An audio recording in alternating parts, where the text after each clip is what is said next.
Hey, good morning, everybody. This is your main man, Dr. Frank Kern, attorney at law. If you guys would give me just a second, I left my bottle of water in the other room, and I'm going to present all of this stuff for us today live, and I don't want to lose my voice. So I'll be right back. I think the lovely and talented Aurora is here. So, Aurora, if you could let everybody know the audio is going to just go out for a second as I ease on over to the other room and grab my water. I'll be right back, homies. Hang on.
All right, y'all.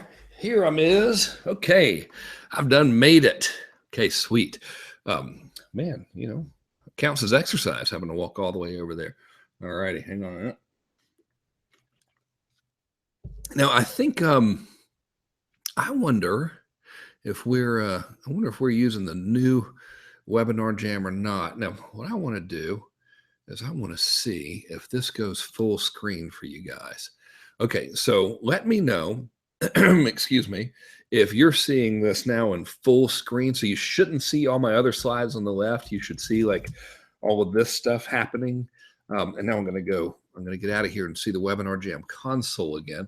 But let me know if that went full screen for you or not.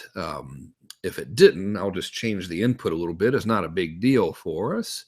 But oh no, it went black. Okay, well, thanks, man. I'm glad. I'm glad you told me. Oh, it went full screen for Betty, and it didn't for. Okay, so here, let me do this differently. I'm going to stop my screen sharing for just a minute.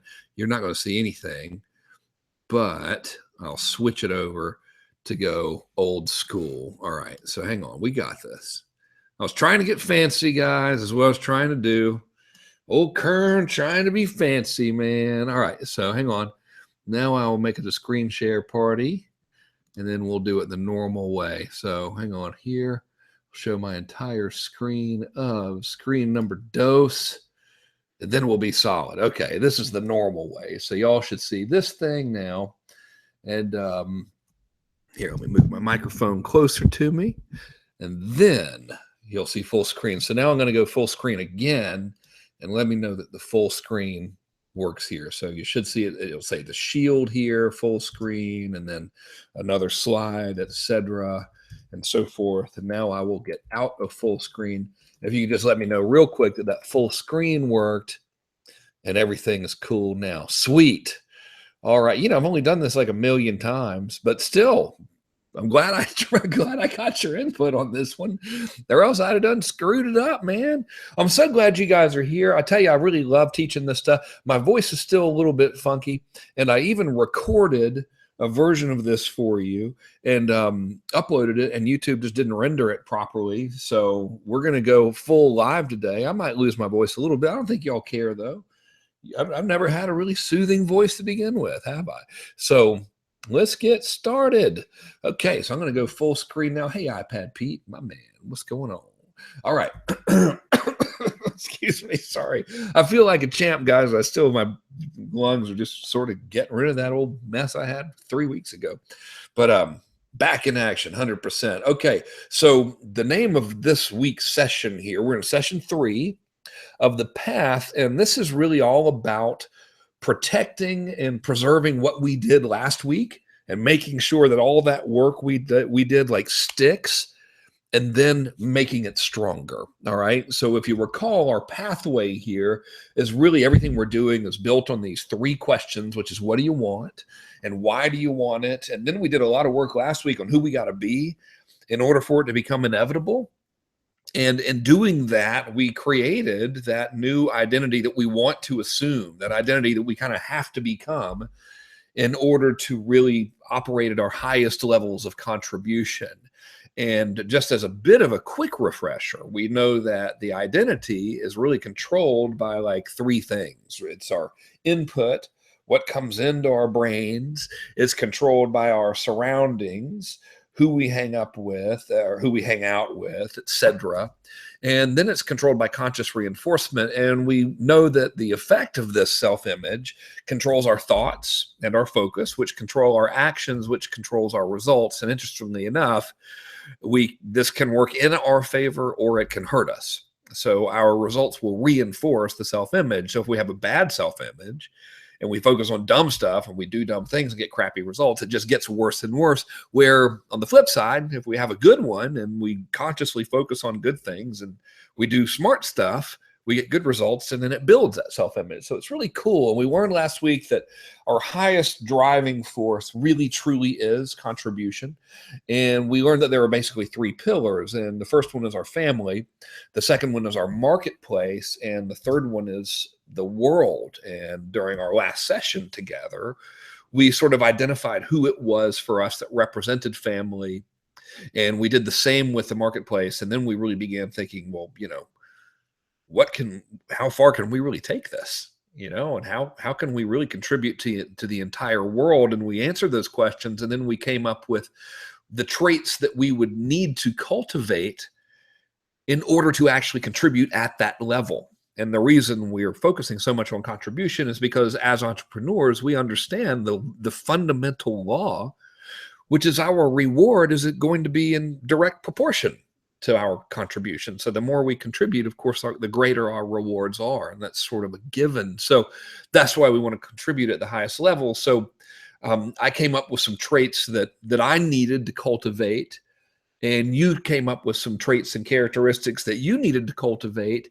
And we determined that if we wrap all those characteristics up into one person that had them, well, that would be the true identity that we wanted to step into, the person that actually has all of those characteristics. And we gave that identity a name, right? And for me, I named mine Atlas, and you might have named yours whatever, and fortunately for us, we don't have to go around and start introducing ourselves with that new identity unless you want to, but it kind of helps us clarify everything. So that's the work that we got done in our last session. And now we got ourselves a new mission, and this new mission is very, very important, and it's in two phases. The first thing is to protect that identity and to protect the pursuit of those characteristics, and the second phase is to grow that identity and to actually develop those characteristics and to do so consciously. So this requires a lot of work, but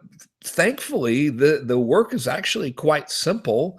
And it's all very, very rewarding. So I'll walk you through it. So the first phase of protection is to recognize what our brains are doing. So it's super easy for our minds to fall back into normal patterns of thinking, So if you're like me and you're like most every other human being, we did all of this great work in our last session, and we recognized all of these characteristics, and we recognized the true identity. And then at some point, we might have had moments of the normal patterns of thinking, of worry and overwhelm and stress and doing stuff that doesn't help us. And that's totally normal. And you got to really give yourself some slack here, because we've been unconsciously thinking and acting a certain way for our entire lives. Like if I was starting this mission today, I would have 44 years of unconscious, to some degree self-destructive, to other degrees just generally non-constructive habits to undo, right? And we're all the same in that regard. So to think that we're going to overnight step into this new identity is a little bit unrealistic, and that sets us up for a bit of frustration. But if we recognize that we can have a process And that process can really lead to the development of these characteristics relatively quickly, then we're pretty smart. So I want to talk about that process. So the first thing we got to do is we want to protect that new self-identity, and we want to protect the patterns of thinking that go along with it. So part of being able to do that is something new that I want to talk to you about, and that is the big bad wolf. Okay. I like saying it like this because it makes it sound more serious. All right. Here's the deal. Whether we realize it or not, an unbelievable amount of mental energy, conscious or not, is devoted to our fears.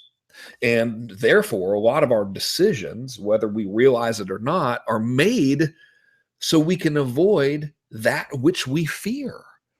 And what's interesting is a lot of the stuff we fear is completely ludicrous, right? And it's not even like real. And we don't even realize half the time that we're fearing it, but our brains do. And they're behaving in a way to help us avoid all of this. And unfortunately, we're not aware of this, and we're not aware of all the stuff we're afraid of in the first place, right? And we have this thing that I call the fear loop. And here's the deal. Our brains want to protect us, right? Our brains are our friends. They want to do a good job. So they're constantly kind of scanning for danger, and they're running through these what if scenarios. And the what if scenarios are regarding things that we're consciously or unconsciously afraid of or worried about, such as what if they, whoever they may be, think XYZ about us or our product or our business or whatever, or what if I lose possessions or relationship or status or looks or whatever it may be, or what if the economy does whatever, right? And like, these are just like the obvious ones, but our brains will have, dozens, if not hundreds of these things looping constantly. And this really, really messes us up because our brains are like computers, right? And so every one of these little fear loops that are going on, they're like programs that are running in our brains, metaphorically speaking, clogging up our RAM memory. So you've heard me make the metaphor before, which is, if we have our laptop open and we've got 15 different programs running, and then we try to open up, a Word document and type something, it's not going to run right because we have so many other things running. It slows everything down. Well, these fear loops have the same effect, and that makes it much harder for our brains to focus on what we want. And it makes it harder for us to focus on becoming the person we need to be to carry out that most powerful why that we talked about last week. So the first thing we got to do is we got to turn all that crap off. All right. Before we can really do anything, we got to be like, hey, whoa, wait a minute. We got to take the emergency brake off of the engine here so we can actually go full throttle. So here's how we shut it down. And this is going to be very, very freeing. And it's something I want you to do after our session today. So just sort of jot this down. I'll give you the assignment later, but just go ahead and jot it down now. So the first thing we want to do is we want to make a list of all the stuff we're worried about. And even if it's just the dumbest thing in the world and you're embarrassed for anyone to know that you're worried about this, that's okay. You don't have to show anybody the list, but make a list of all of this stuff anyway. All right. And here's the first thing that's going to happen. Chances are the mere act of just writing these things down are going to shut down some of the fear loops. It's like a brain dump. It'll turn some of them off just by you recognizing consciously that, oh my God, I've been worried about this. You'll either realize that they're completely irrational or irrelevant, and it won't be an issue anymore. So that's going to happen to a lot of the fear loops. Just by writing them down, they're going to go away because your brain's going to be like, what the hell is that? What? Your logical brain, your conscious brain will take control from your unconscious brain and be like, dude, what are you doing? You're worried about, whether or not Twinkies are going to like go out of business or something. This is stupid. Okay. But you're also going to have some stuff that is legitimately worrisome. So I'll kind of give you some of my embarrassing random list of worries that I have written down before. First of all, my brain loves to play this game called What If That's Melanoma? Right. And I've got like freckles and moles and stuff, and I've had them forever, and they have always looked exactly the same. And sometimes I'll look at one and it'll look no different than it's ever looked. And I'll be like, what if that's melanoma? And then I'll get on the internet and I'll look at all kinds of pictures of melanoma, and I'll become absolutely convinced that I'm dying, like Woody Allen or something. Right. But I do it with all kinds of stuff. So if I learn about like one person has some weird exotic strange disease and his symptom might be his left foot itches, I'll be like, my left foot itched a couple weeks ago. And maybe I've got this weird bohemian bird flu or something, and I could possibly be dying, and all of this kind of stuff. And my brain will do that sometimes, and so I will write that down as the random list of worries. Then I have like things like, what if my hair falls out in the front and looks all weird, And I mean, I have no idea why I wear, but I do. What if taxes go up even more? I pay 53%, I think 54% in total. So like, what if it goes to 90% or something like France? In some categories in Europe, I think you actually pay more than you make if you make enough money. It's insane. What if the economy crashes? What if my kids end up on drugs? Right? What if I get a complaint from the Better Business Bureau? I'm very attached to an A+ rating with the BBB for whatever reason, and so I'll worry. Like, what if I get a complaint and they take away my A+ rating? So the 3 people who actually look at that, what if they think less of me? Or whatever? Or what if a customer or someone else says a lot of bad stuff about me on the internet? Or what if there's a big war? And the entire world goes to hell? Or what if insert person here is mad at me? Right? Which is a weird thing I have, by the way. So I have this, the way my brain works, I actually went to a doctor about this, got all these tests run, and it turns out, I forgot what part of the brain, let's just call it like the prefrontal cortex. I don't know if that's the actual part, but the fight or flight part of your brain. So like, you basically operates on a level 1 to 10, right? And like a normal person, theirs is like at a 3. And then if something, happens, theirs goes up to 10. Guess what? Mine is at 10 all the time. And I actually went and had this thing similar to an MRI done. It's called a SPECT scan. And it showed the brain activity that's like constantly in you're basically everything's trying to kill you mode. And I even took these tests where you look at a bunch of pictures of people and everything, and then you identify whether or not, this person is angry or sad or upset or whatever. And it turns out the results of the test, I scored the lowest you can possibly score for being able to interact with people normally. So essentially my brain basically likes to tell me that everybody is mad at me and wants to kill me. And then I have to work backwards from there. So yay, but anyway, whatever. So that's one of my constant worry. What if this person is mad at me or wants to hurt me or something, or what if my business goes bad, or what if I experience terrible public humiliation, or what if I get really fat, or what if half of me gets really fat or something like that would be weird. Like, what if I got in a really bad wreck or something and I lose my ability to move, or what if somebody sues me, or what if my marriage goes bad, or what if I'm on an airplane and I end up getting the stomach flu? I will worry about that even though I have no flight scheduled, right? Like I just worry about weird stuff sometimes, right? And my brain will just create these little loops of things to worry about. And here's the deal. If you don't write them down, your brain will keep looping on them, whether you're conscious of it or not. So the mere act of writing them down allows you to turn some of them off, right? Like, I don't really worry too much about the airplane thing anymore because I wrote it down. I had this bizarre fear of getting a stomach flu on a plane for whatever reason. And I just wrote it down. And then I'm like, good Lord, where the hell did that come from? And now it's gone, right? So some of these things you can write down all this stuff and realize, well, this is just stupid, and stop worrying about it immediately. And that's great. But, excuse me, some of it is legit, okay? So there's a process to deal with all of these fears, right? So here it is. The first thing we do is we take the fear, I call it the weirdness, right? And you look at it on your list and you say, well, is this just stupid? Right? Is there any validity to this? Right? So for example, what if I get a stomach flu on the airplane when I'm not even scheduled to fly anywhere? Right? So if it's dumb, you can kind of just ignore it. And a lot of times realizing how stupid it is, your mind will just quit worrying about it, because your conscious mind will tell your unconscious mind, dude, this is dumb. You can take a break from this. Right? And then if it's not dumb, then you say, well, is it something I have any degree of control over? Okay, so like, what if there's a giant war is a worry, right? I don't really worry about that very much, actually, but there's nothing I can do about it, right? I can't prevent the war.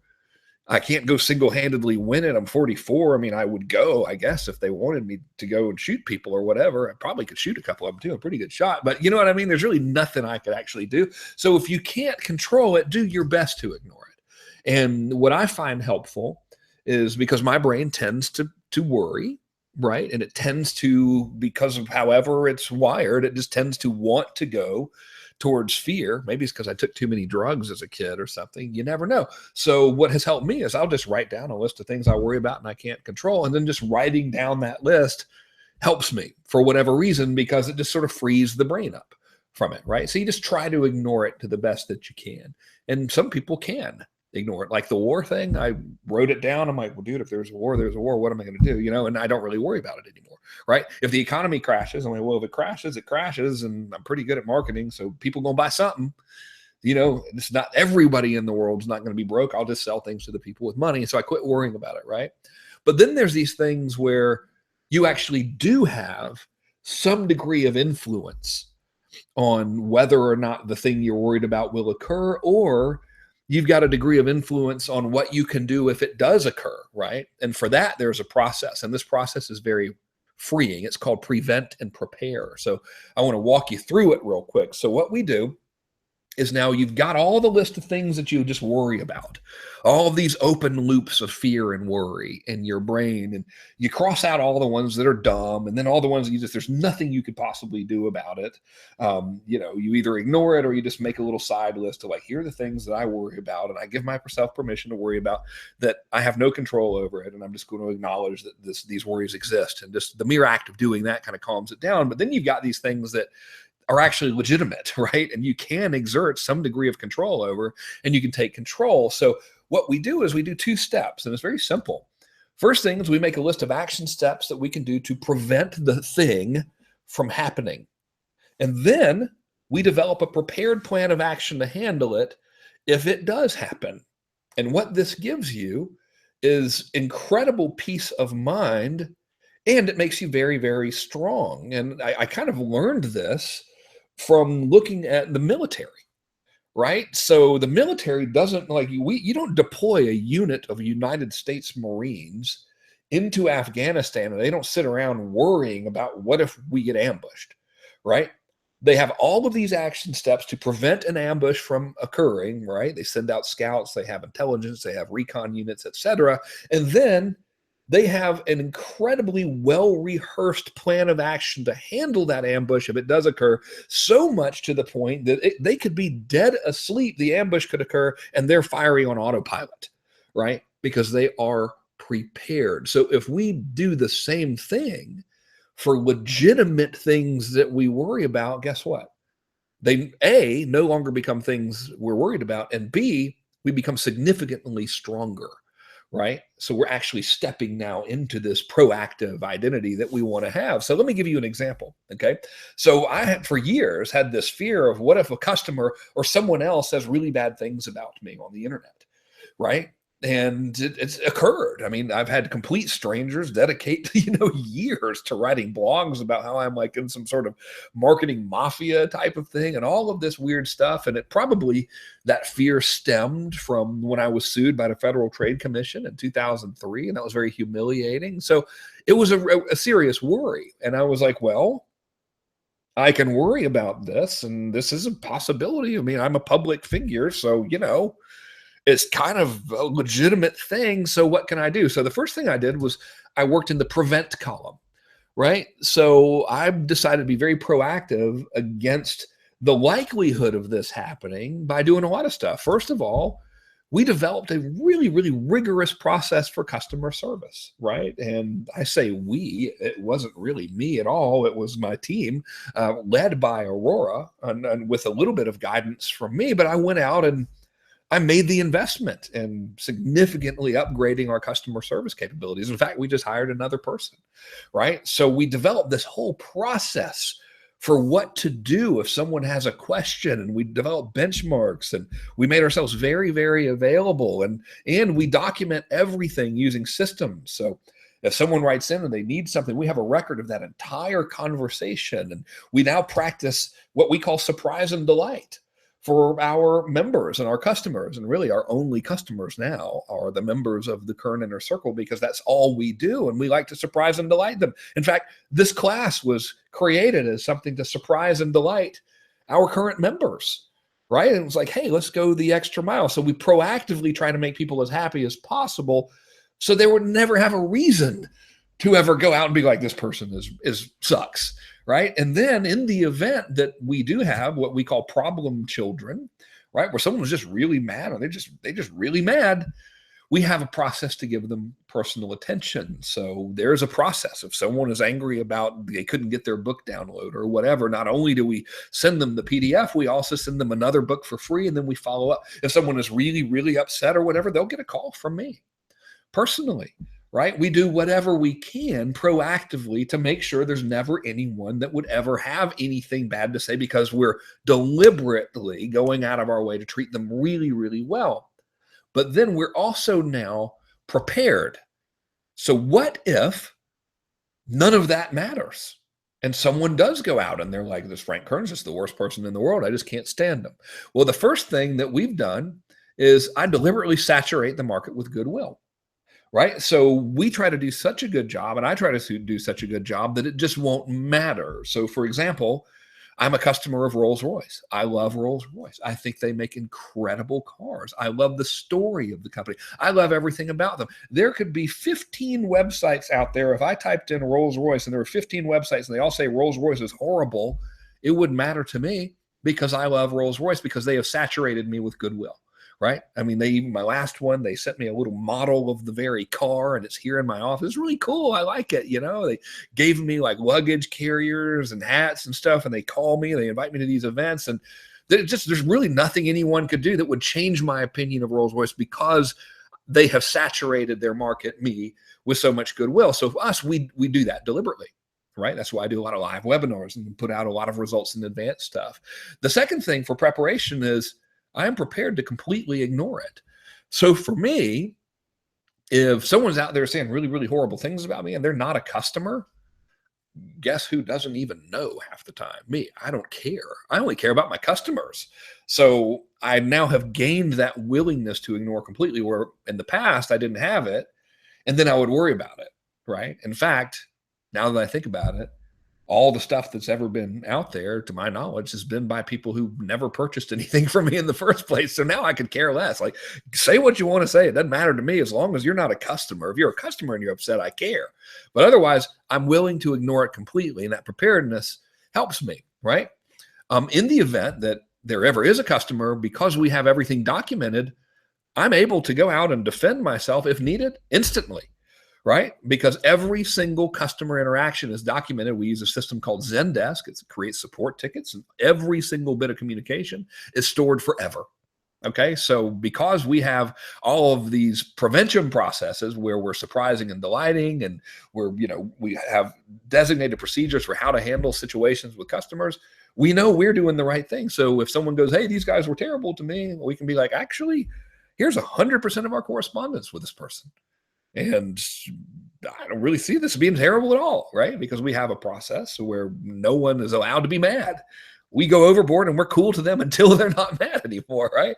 And finally, I went and I found what I call the aggressive, evil attorney of death, to where in the event someone's just out of control and is trying to slander me, we now have a counterattack, prepared and ready and pre-funded. So there's a budget, and the nuclear button is armed, and all I got to do is press it. So now I don't really worry about it, right? I do everything possible to prevent it by overwhelming my customers and marketplace with goodwill, being really, really good to everybody, and documenting all of our processes. And then in the event that the problem actually happens, I've got the nuclear button. If it can't be solved, guess what? Grant, that's the attorney's name. He's insane. He's a hell of an attorney, but you don't want this guy after you. I say, Grant, proceed. Here's the person. Go get him.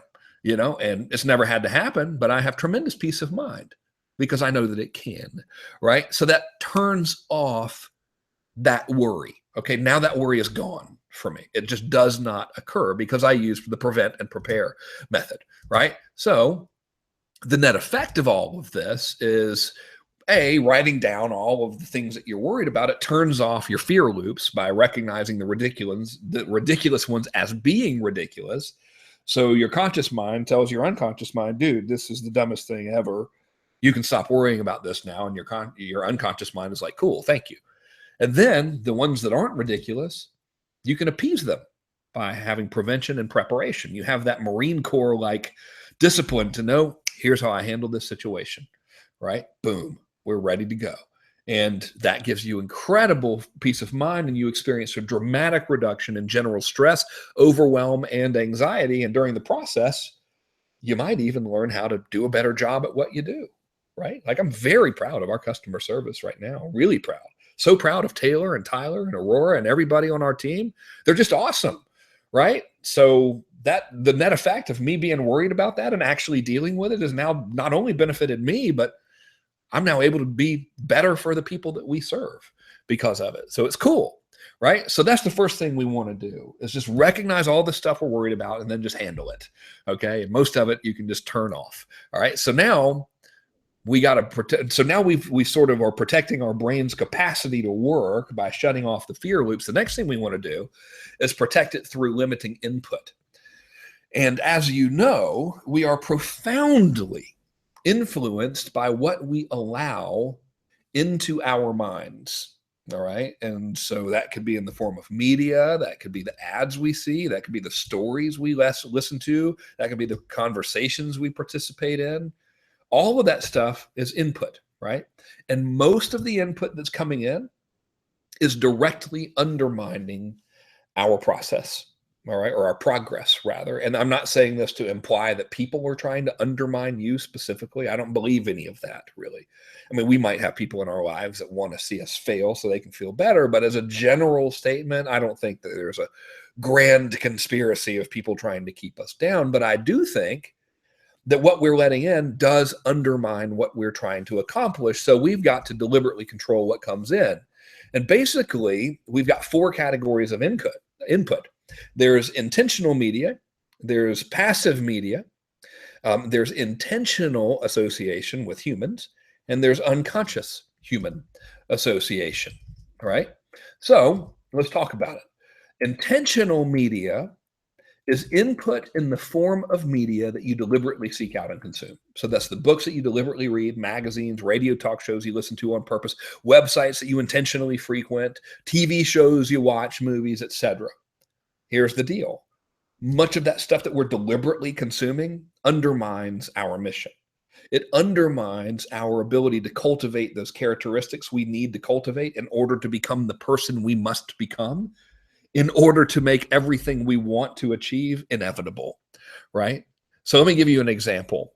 I am very entertained by watching the Kardashians. Like, if I watch the Kardashians, I'm mad when I watch the Kardashians. I'm like, how could you people be so self-absorbed? And then I get all judgmental about them and all of this kind of stuff. And I'm like, you guys are a bunch of a-holes. And then I find myself yelling at the TV, being worse than what I'm judging them for being. You know what I mean? But I get really, really entertained by it.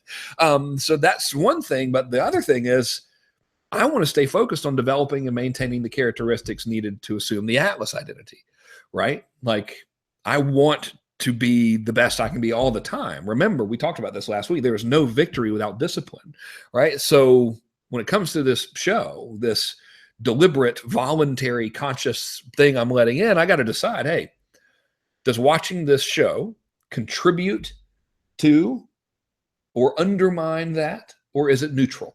Right. And neutral means it's either here nor there, really has no effect. You know, so some stuff like Dora the Explorer, for example, I watch it with the kids. That really doesn't do either one. Right. It's neutral. So you got really 3 categories: neutral, harmful, or productive. Right. So I need to run everything through this process. So what we do is, the first step is we take all the stuff we're letting in. Right. You make a big list of all the media that you're voluntarily consuming on purpose. Right? We got that. And then we run it through this filter. First of all, we say, is it neutral? Right? Does it even matter? Okay. Does it hurt us? Does it help us? Or is it neutral? And a lot of stuff is neutral. You know what I mean? Like Seinfeld. I like the show Seinfeld. It's neutral. Doesn't hurt, doesn't help. It's just there. It's just filler. Okay. So if it's just filler, well, continue consuming it if you want, but use accurate thinking around this. Realize that it is basically empty carbohydrates or something for your mind, right? So you can continue it, or you can replace it with something constructive. Then we go, okay, well, does it actually build? Does it work to build the characteristics or does it take away? Well, if it does build, then increase consumption, right? We want to fill our minds with as much productive stuff as we can. And if it does not, if it takes away, delete it. Okay. Get rid of it. Never watch it again. Right. So for me, I don't watch the Kardashians anymore. Right. It's not like I ever had a problem watching it, but I used to be entertained by it. Natalia would watch it. I'd watch it. And finally I was like, you know what? This is telling me that families are dysfunctional and that you can't trust one another and that narcissistic behavior is good and all of these kind of things that really didn't line up with personally what I value. So I'm like, I'm just going to not watch this. This is hurting me. It's making me angry. I'm spending mental energy judging them, which isn't doing me any good at all. I'm going to cut it out of my life. So it's gone. Right. So what we want to do is take all the stuff that you voluntarily consume on purpose and run it through this filter. Is it neutral? If it is, either keep doing it or replace it. If it helps you, then deliberately consume more of it. Right. And if it doesn't help you, if it hurts you, then delete it forever. Get rid of it because it's like smoking. It's like, it's like consuming a carcinogen on purpose. Why would we do that? So that's your deliberate media. Now, another source of media is what we call passive media. And passive media is what you're receiving without really paying attention to it. So this is media you consume when you're killing time, right? Like when you're online and you're, just kind of looking at Facebook or browsing whatever, or you're in line, at the bank and you're checking Facebook or whatever it is you're looking, or when you're telling yourself you're working, but you're not really, you know what I mean? You're just sort of going to something that sort of is under the category. It's related to work, but it's kind of not necessarily actually doing anything productive, like going to forums or whatever, you know what I mean? So what do? Well, we need to identify what it is and then handle it. So the first thing we got to do is make a list of all the information you're consuming in an offhand manner, like browsing Facebook while in line at the bank, looking at Instagram. I know people that look at Instagram, they probably spend 4 hours a day looking at Instagram. Baffles me, right? Twitter habits. Do you Twitter? Do you get in Twitter battles with people? Do you follow other people's Twitter battles, right? Do you go to website forums? Do you go to news sites? Whatever. Write it all down. It's not all bad, by the way. Just write down everything you're doing, right? Like, let's just dump it out there. And when you do, we got to do the same process, right? So we identify the passive media input. Then we say, is it neutral? Right? Does that mean does it have a positive or negative effect, or is it just like nothing? Are you just killing time? Well, guess what? We're going to handle this differently. If it's neutral, get rid of it, right? Because we want to replace it with something positive. Okay. Second is, does it actually build? Does it contribute to? And I mean like significantly contribute to. We can't bullshit ourselves here. Okay, you have to really be honest with yourself. Hey, does going to this forum where they're talking about marketing, is it actually helping me, or am I really just killing time? And occasionally making myself feel significant by posting something, right? Like, let's get real with ourselves. Okay, is it really building or not? And if it's not, get rid of it. If it is, allocate time for it sparingly, right? Because I believe that the passive media that we think is helping us, probably we could use that time consuming more deliberate media that really does directly help us. Remember, this statement will always be true forever. And I did not create this. I don't know where I heard it, but it rang true with me. There is no victory without discipline. We will not have it. We will not succeed without discipline, right? Period. Okay. So if it's not like unbelievably helpful to you, then just get rid of it, right? So when I said, yes, it's building and it's helping you build your characteristics and stuff, then allocate time for it sparingly, buddy, it better really be helping you, right? So for example, I have an Instagram account. I follow my children and my wife and Dwayne Johnson. Okay, and that's it. And I might look at it for 10 minutes a day, maybe. And that might be like, for example, if Natalia and I are watching television and she gets up to go get something to drink or whatever, and we pause it, and I don't want to just sit there and stare at the empty television screen, I might like look at Instagram, and I like to look at Dwayne Johnson stuff because I'm into fitness and he motivates me. But he's only getting 10 minutes on Instagram, right? That's it. Okay, so that's what I mean here. Like everything else, Really be militant about this. If it's not significantly helping you, just delete it, because we're going to replace it, right? Now let's talk about human input. And this is one of the most significant forms of input that we have, okay? Because our relationships shape a lot. I mean, people say, you're the combination of the 5 people you hang out with. I believe it, right? I'm trying to think if I even hang out with 5 people. I hang out with Natalia. I lift weights with Andy. That's about it, really. I mean, honestly, in my life, personally, I hang out with regularly one person, and then I see Andy a couple times a week when we go work out. And that's it. And it's not because I hate people. It's just the way it is for me. But human input's a big deal, right? And it comes in all kinds of forms. So there's what people say to us directly. Okay. There's what people say about us.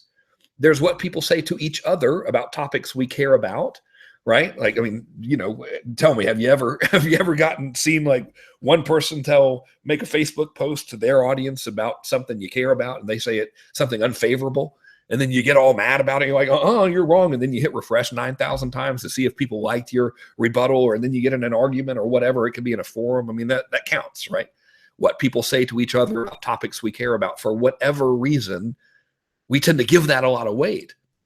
And then there's what people say to each other about topics we don't care about. And that's kind of all the human input, if you want to categorize it, right? I mean, I know it's very general, but that's pretty much sums it up, right? What people say to us, what people say about us, what people say about stuff we care about, and what people say about stuff we don't care about, okay? Well, how do you deal with it all? Well, my suggestion is you ignore the vast majority of it, because most of it doesn't help you at all and is completely irrelevant to you. And this may sound antisocial, and it's not meant to be antisocial. So what I want to show you is something I call the hierarchy of focus model. And man, this changed my life, because back in like 2000, I can't remember, 10, 11, whatever, I used to really care and pay attention to what people were saying about me and about people that I knew and about stuff that I cared about and all this kind of stuff. And I spent an inordinate amount of time and mental energy, like worried about it, getting riled up about it and all this kind of stuff. And none of that contributed to my mission, right? So here's how to really handle human inputs. The first thing we want to do is identify the categories of people that are important in your life. Not the individuals yet, the categories of people. That's the first step. The second step is just to rank those categories in order of importance. And the third step is to literally, as a general rule, ignore everything outside of those categories. So I'll explain the generalization there in a minute. Sometimes you can't, right? So I'll explain it, but let me illustrate. So here's my hierarchy of focus. This is the categories of input that I'm going to let in, right? First of all, there's God. So I'm pretty big on that one. All right. So what you believe is cool with me. I'm not here to convert anybody, but some of the stuff that I've heard God teach, or maybe I heard man reiterate what they thought God taught, or whatever, we'll just call it God, helps me a lot. Treat people how you want them to treat you. I like that one. That's pretty good. Don't hurt your brothers and sisters. That makes a lot of sense to me. You know what I mean? I'm like, well, if I live by these like really basic rules, I'm a pretty happy guy. So I let that kind of stuff in, right? Family, that's in the hierarchy. Okay. I'm going to pay attention to family. Friends and advisors, pretty important. I want to clarify that. So an advisor is someone that you might not know personally, but you value their input a lot, so you let it in. David Ogilvy, for example, he's dead. Can't really call him a friend of mine. He's not alive anymore, right? Claude Hopkins, same thing. But if I find information from them, I consider them advisors, I will let them in. Pastor Rick Warren, I don't know him personally. Dan Kennedy, I kind of know personally, but I wouldn't call him a friend of mine just because we really don't know each other. But I let their information in. And then friends, you can define it however you want to. Most people kind of get a distorted, in my opinion, definition of what friends are. So some people think, well, if I'm connected with them, somehow they're my friend, so they'll have 4,000 friends on Facebook, and they believe that to be real friendship. And that's okay, whatever they, I'm not here to tell anyone what they should believe. Another belief is, well, a true friend is someone who would help you in need, right? And that's okay too. My belief is a true friend is someone you would help in need, right? So for me, a true friend is someone you would drop everything and go help them no matter what. So it doesn't matter what they would do for me. If the person falls in the category of I would stop what I'm doing and go to this person's aid, even if it meant personal sacrifice for me, then that person is a true friend of mine. And now they're in that category, right? Otherwise, they're not. And however you want to define friendship is cool, right? It doesn't matter. I'm just giving you my definition because everyone's hierarchy is going to be different, and that's okay. If we were all the same, it would be a very boring world. Next in line is my customers, of course, my members, specifically for the inner circle. That's really all we have in our business is inner circle members. So the huge category of importance for me. And then there's prospects, and those are real prospects, right? That could potentially be members and would be a good fit for members.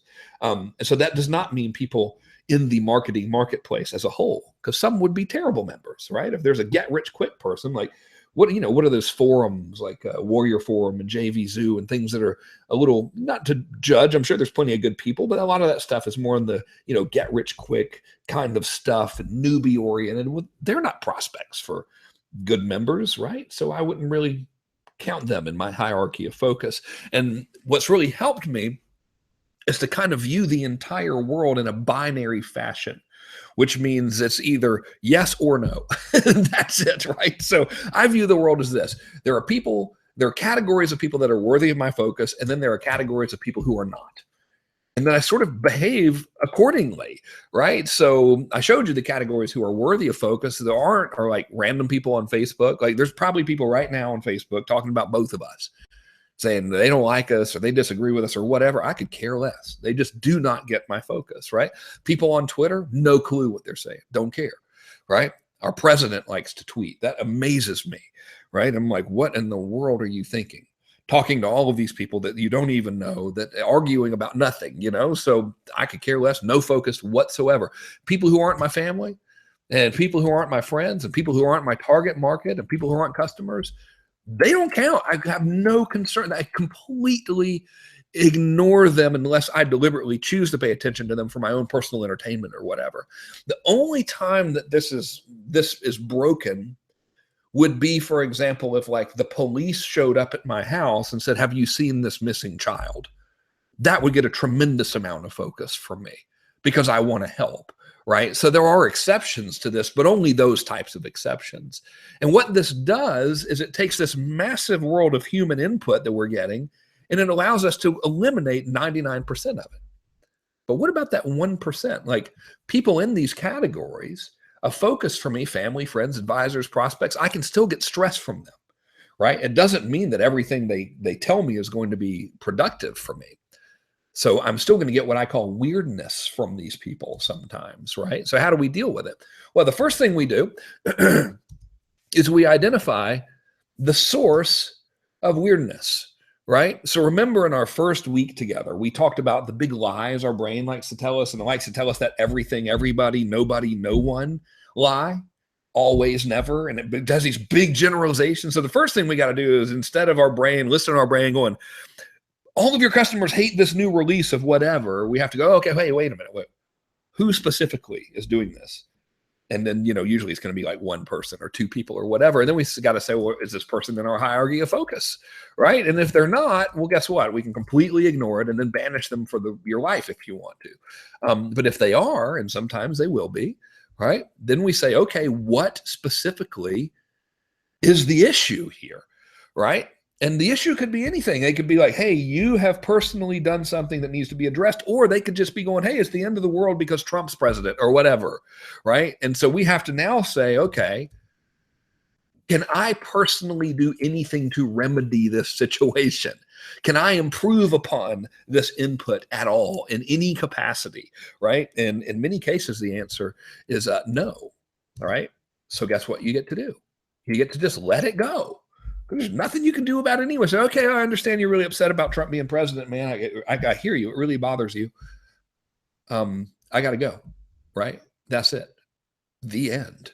You don't have to really engage in anything else because there's nothing you can do. If there is something you can do, guess what? There's a process for it. We call it the repair process, right? And here's what to do.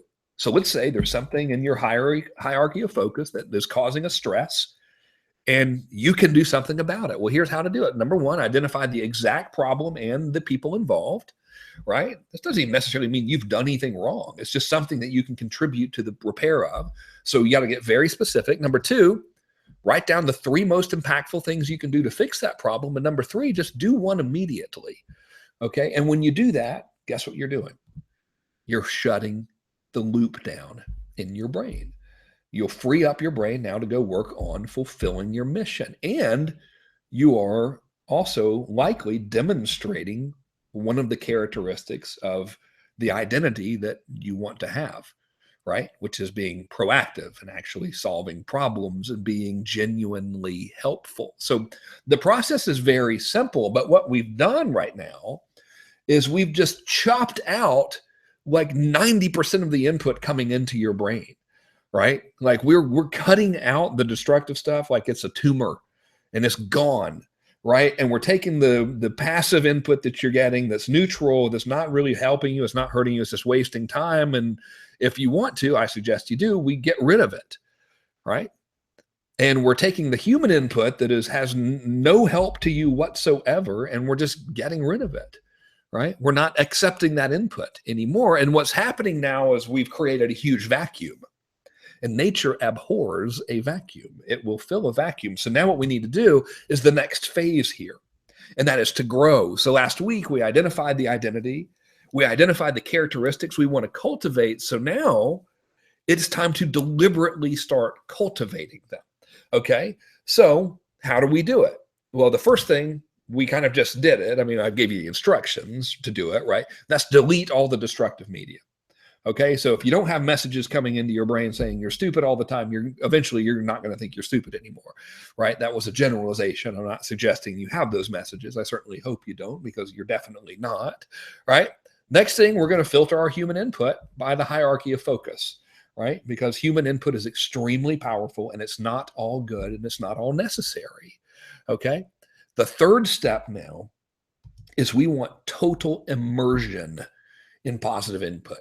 We want to just, like, if we could get an intravenous, like a big giant IV bag, you know how they have those? You can go, I've done this many times. You can get a huge IV bag of vitamins and stuff. They just go straight into your blood, right? We want to do that with positive input constantly, right? So what do I mean by positive input? Well, there's categories. There's people, there's media, and there's your surroundings, right? So let's tackle media first. What we need to do is we need to deliberately seek out media that builds the identity and builds the characteristics, right? And then we want to deliberately saturate your mind with this stuff. And the idea, excuse me again, sorry for my voice here. Hang on, let me get some more water. Kind of grossing you out here, I'm coughing all the time, sorry. The idea is to feed your mind with so much good that there's just no room for the bad. And I got this, I got to give credit where credit is due.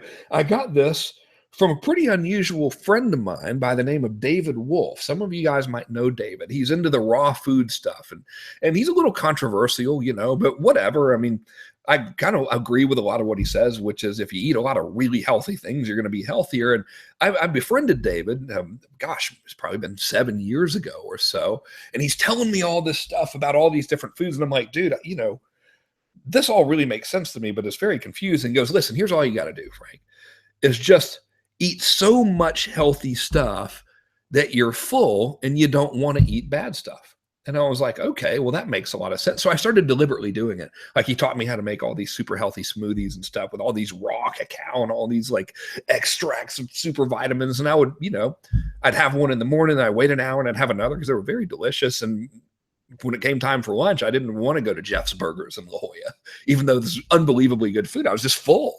I didn't really care about it. And I was like, damn, this kind of can work with everything, right? So if we feed our mind with so much good stuff, you're really not going to have any time for bad stuff, right? So let me give you some examples of good media.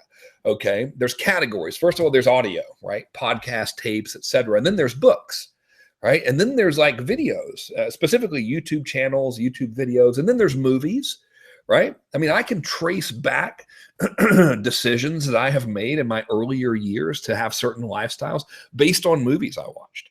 When I was a kid, one of the first movies I remember watching was Animal House, and I immediately identified with the John Belushi character. And then for whatever reason, I don't know how I was able to watch these things at a young age, like age 10, I started watching Cheech and Chong movies and stuff. And guess what? I identified with that and made very profound life decisions based partly on that input. So movies matter. We can choose what movies we watch. We can choose what TV shows we put in our brains, newsletters, publications, all that stuff. So I'll give you an example of some of the stuff that I like to feed my mind with, not as a means to tell you, hey, this is what you need to listen to, but just kind of as a jumping off point. Okay. So number one, podcasts, audio section. Right. So it could be podcasts, tapes, old CDs, whatever, you know what I mean? Stuff you put in your ears. Okay. So Rick Warren, for me, he's got a podcast called Daily Hope. I like it a lot. It's just good, solid stuff.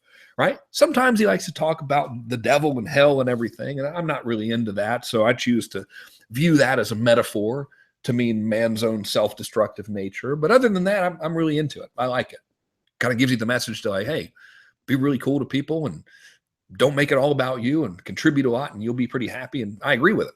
John Maxwell, another one, great stuff on leadership. Jim Rohn, who is no longer with us, but I've probably listened to so many Jim Rohn tapes I could recite them for you at this stage. In fact, his quote, which is stand firm, the guard, what is it? Stand. Oh, now I'm forgetting the damn quote right after I told you I could recite them. What is it? Stand guard the doorway of your mind or something. Dang it, I forgot it because I was trying to show off. But anyway, he's where I got the idea of limiting and regulating the input that comes into our minds from. It came from Jim Rohn. Tony Robbins, of course, he's a classic and still puts out incredible material. Grant Cardone, to a degree, I don't agree with everything that Grant says, but for motivation and let's get it done and staying on point. It's great stuff. Dan Sullivan for strategic thinking. I love it. Dan Kennedy for marketing. I love it. I've listened to so much of Dan Kennedy's old stuff over and over and over again. I've listened to his advanced consulting thing so many times and his renegade millionaire tapes and interviews so many times, man, just constantly, and I still listen to it and I like it a lot. Joel Osteen for just general uplifting stuff. Whatever it is for you is cool. I'm just giving you an example, right? Of some of the positive input that I choose to put into my mind, right? Because I can put nothing in there, which leaves a vacuum, or I could put bad stuff in there, which is destructive, or I could put things that is constructive. Let's talk about books and newsletters and publications. Right now, several feet from me, I have literally every newsletter, with the exception of maybe 2 or 3 that I might have lost or something, that Dan Kennedy has ever written. Likely thousands of pages of material, because this is going back for, my gosh, probably 20 years or so now. I had the same thing with Gary Halbert's newsletters, right? I had them all printed and bound, and this is like 2.5 feet of stacked up books on top of each other with Gary's newsletters. I've got Claude Hopkins books, David Ogilvy, the unpublished Ogilvy. I can't tell you how many times I've read that. It's just brilliant to me. Rick Warren's Purpose-Driven Life changed my thinking forever. I think page 1, he says, it's not about you. I was like, man, that's powerful stuff. That's really something. If I quit worried about me and I start thinking about how I can help others, then the me part kind of takes care of itself. It's profound for me personally. I'm not saying you have to read it, but help me, whatever. And then there's Audible stuff that I listen to. I don't really read a lot of business books, but I listen to them a lot. So Richard Koch's 80-20 principle, Automatic Customer by John Warlow, The One Thing by the dude whose name I forgot, but it's a very, very good book. I got it on Audible. And then there's the category of video, like YouTube stuff, right? So I love listening to Rick Warren stuff on YouTube. I'll watch him a little bit, or John Maxwell's speeches. It's amazing for free. We can just at any point go to YouTube and type in whoever we like to hear and listen to their guidance for us. It's great. I do the same with Tony. Some of his seminar footage is insanely good, so powerful, and it's just right there, free for the taking at any minute that you want. You can do it in the car. I've been stuck in traffic. I'll put on YouTube. I don't watch it. I just let it play through my speakers on Bluetooth. Another thing I found tremendously helpful is to listen to interviews with people who have characteristics I aspire to have. There was one interview I saw with Will Smith. I didn't even catch the entire interview. It was a compilation of stuff. And it was the end of an interview. And Will Smith looks at whoever was interviewing him and he says, the bottom line is I just want to do good. And I was like, that is so profoundly cool, because here's this guy, he's a celebrity, he's making movies, and he says that really he just genuinely wanted to have a positive impact on the world. And I'll never forget that. And just that one thing, it was like 5 seconds, changed my perspective of the entire world. I don't know why, but it did. And I'm like, man, I want to be like him in that regard. I want to do good. I want to make that my focus too. This is a very smart area of focus. No wonder he's so successful. This is what he's trying to accomplish. I watch interviews with Dwayne Johnson because it helps me stay motivated for fitness. And I like him. He's very, very positive. So aspirational interviews with people who have characteristics that you want to adopt, it makes a lot of sense to put that into your mind, right? And then there's movies.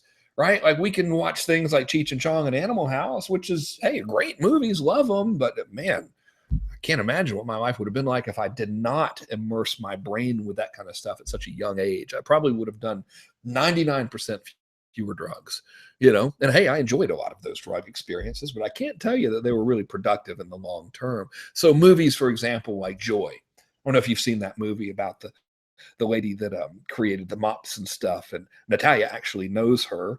And now I'm forgetting her name, which is a bit embarrassing, but it's an incredibly good movie about entrepreneurship. The show, The Men Who Built America, it's a docu-series about Carnegie and Henry Ford and all of these folks. And it's so inspiring just to see what they did and they accomplished. Band of Brothers for me is another one. And I know it's very, very graphically violent, but for me, it's not about violence. It's about the triumph of human spirit. And it's about the importance of camaraderie and banding together for the forces of good and taking care of one another. And for me, it was really, really powerful and inspiring. Excuse me. And then there's Tony's movie, I'm Not Your Guru, the Tony Robbins movie. Great. Loved it. And then there's aspirational documentaries about people who you think are cool. I watched one called Supermensch, and it was about this fella. It's really weird because I was invited to go meet with this guy in April, which I probably will do, have dinner with him at his house in Hawaii. And I'm now blanking on his name, but the movie's called Supermensch. And this fella might still be, but has been the manager for so many celebrities. And the bottom line is this guy was so incredibly cool and helpful to everybody that they made a movie not about his business prowess, but about how freaking awesome this guy was to everybody he came in contact with. So I watched it and I'm like, man, I want to adopt some of these qualities. So you can't help but feel good when you put this stuff in your brain, right? And then there's topical documentaries about like what it is you want to accomplish. So there's one called Art and Copy that I like to watch about every quarter. And it just refreshes my really, frankly, never-ending pride in the fact that I am in the field of advertising and marketing. I'm very proud of that. And it shows our work and it shows our people and it celebrates what we do. And because of this, if I watch stuff like this, I'm feeling good. I'm pumped up. I'm excited. I'm getting ideas. I'm taking notes, right? You compare that to stuff that's destructive for you and you notice you got a totally different mindset. The next thing I want to talk about is once we get the input right, okay, now where are we consuming it? And this is the creation of something that I refer to as a success environment. And I did not come up with this. I got this concept from Dan Kennedy. And I think that Dan Kennedy got this concept from Napoleon Hill. But I'm not 100% sure about that. And nor does it really matter. But here's what I mean. It's very important to deliberately create a place for you to think and work which is conducive to cultivating a productive mindset. And what that means is that you should surround yourself with symbols of success and inspirational materials and aspirational materials. So for me personally, I could work anywhere, right? I have chosen it sounds weird, but this is true, a wing that's basically a library. So as I sit right now and make this for you, I am surrounded by hundreds of books on the topics of law, which was here from the previous resident of the house. He's practiced law in the Supreme Court, and I just think that's cool. So I keep them here because I just like the looks of it, and it makes me feel good to have that here, that little bit of history. And I'm surrounded by books on marketing and advertising, classics. I'm surrounded by all kinds of things. I'm literally surrounded by advertisements. So behind me right now, I've got a shelf behind me, and laid on that shelf, spread all over the place, are classic retail ads, classic print ads, Dan Kennedy ads. I'm surrounded literally by symbols of financial success. There is a 100-ounce bar of silver right near me, and I keep that right near me just to keep my mind anchored to the fact that money is everywhere. Money is constantly flowing and there's no shortage of it. And if my mind tells me so, I need to ignore it, because the world of money is like the ocean. You just go down there and get some, and no matter how much you get, you're not going to empty the ocean. I've got literally gold coins here in the office just laying around. I've got currency from every country I've ever been to in mass. So I never change it back. I'll go get a couple thousand euros or whatever when I go to Europe, and I never turn them back into dollars. I bring them home and I just have them laying around, because it tells my brain that there's money everywhere and it's all over the world and I can market to the world. And I have gifts from Rolls-Royce here, and I deliberately surround myself with this. So it's constantly reinforcing in my brain that, yes, there is more, there is bigger, right? You can reach everybody. You can do everything. And I stay isolated on purpose. That might not be productive for you. You might want to be surrounded by others. But for me personally, I have 2 jobs and I do them best alone. So I have a team, a wonderful team, and I genuinely enjoy their company, but I don't go to that office and work. I work here in this environment because it's quiet and I can focus. And I've got pictures of my family. I'm looking at my picture right now, my wife holding both of our little children. I got pictures of my 2 girls next to me and stuff. And I try to keep the telephone at bay. Right. So when I'm working, I literally take my phone. I don't have a landline. I take my phone and I put it in another room. And that's it. Right. So it's important to create an environment that is conducive to your mind being able to operate in a clean fashion. So when you hear about people working at Starbucks or whatever, that just amazes me. Right. Like, how can you truly get anything done there? Let's instead up the game. Remember, discipline. There is no victory without discipline. Have the discipline to create an environment where you can actually get stuff done and consume this media. Now, speaking of the consumption of the media, I want to share with you now something that has really helped me. Remember earlier I said, I can't remember when we were talking about this, I said we kind of want to install a new operating system. Well, we've gotten rid of all of the bad media. Right. And we've identified the characteristics that you want to build. And in order to build these characteristics, the first step is to make the conscious decision to build them. And the second step is to get the input and the knowledge and the insight on how to cultivate them. Right. Well, in order to really do that, we need to really do that. And I've created a ritual that has worked really, really well for me. And it's very, very simple. And I want to share it with you now. And it's 2 parts.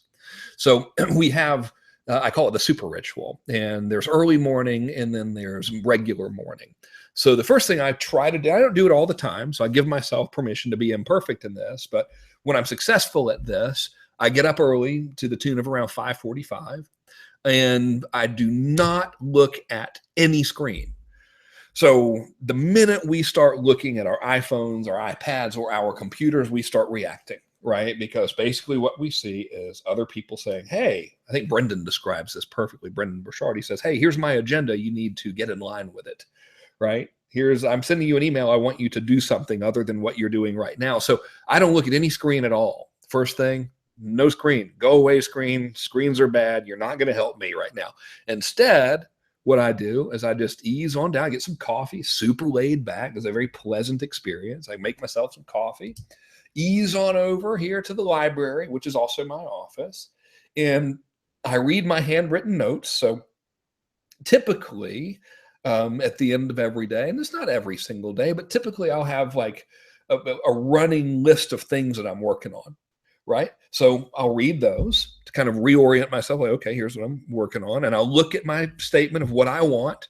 Right. So I've shown you pictures of that. That is literally, it's right in front of me right now. It's actually to the left of me right now as I'm doing this. So that's constantly near me. Right. So I'll just glance over that kind of stuff to reorient my stuff. And then I will read for at least 30 minutes, sometimes an hour. Right. Depending on how much I'm enjoying what I'm reading. And what I'm reading is stuff from the list of productive media. And typically it's going to be marketing or advertising related stuff. It is rarely motivational stuff, because for some reason, with my brain, when I wake up, I'm ready to go. It's like, let's go. For like the morning is highly productive for me, especially because I no longer drink alcohol. So now it's like I've got super brain in the morning. So I get up and it's like, man, let's do it. So I'm reading like Dan Kennedy archives, Claude Hopkins stuff, David Ogilvy stuff. And when I'm doing it, I got a little journal by me, right? And I write down ideas. like, oh man, this is a pretty cool idea. I could either teach on this topic or I could implement this in marketing or whatever. And I just capture the ideas and that's it. Right. And then that's my first part of the early ritual. And then so I'll do that. By the time I'm done doing that, my children are up. Natalia's with them. They're having breakfast. I'll make a smoothie or something. They'll go to school. And then I begin the morning ritual. And here it is. And man, I'm telling you, if you do this, your life will change. These results are typical and it's very simple.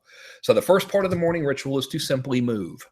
All right. So I started by just going to a spa. I'm a member of this. I used to fool myself and say I was going to the gym. I was really going to a spa. It's called Rancho Valencia. It's one of the nicest spas in the world. It's a wonderful place. And I would walk on the treadmill there like 3 miles per hour for 45 minutes or so. And then I would lift like very light weights and stuff. And I would tell myself I was working out and I would move and I would listen to good media while I was doing it. All right. So step one is move your body. That's going to have this, I can't remember the dang word here, not endocrines, but endorphins. It'll cause positive endorphins to go in your, I'm not telling you to go like sprint or, do deadlifts. Just move around, literally go for a walk. Okay. Even if it's just going for a walk, it doesn't matter. It can be an easy walk. If you're in horrible shape, who cares? Just get up and just walk around like you're at Disneyland or something. Take it easy, but just move, get in a different environment and move. And while you're doing it, listen to good media.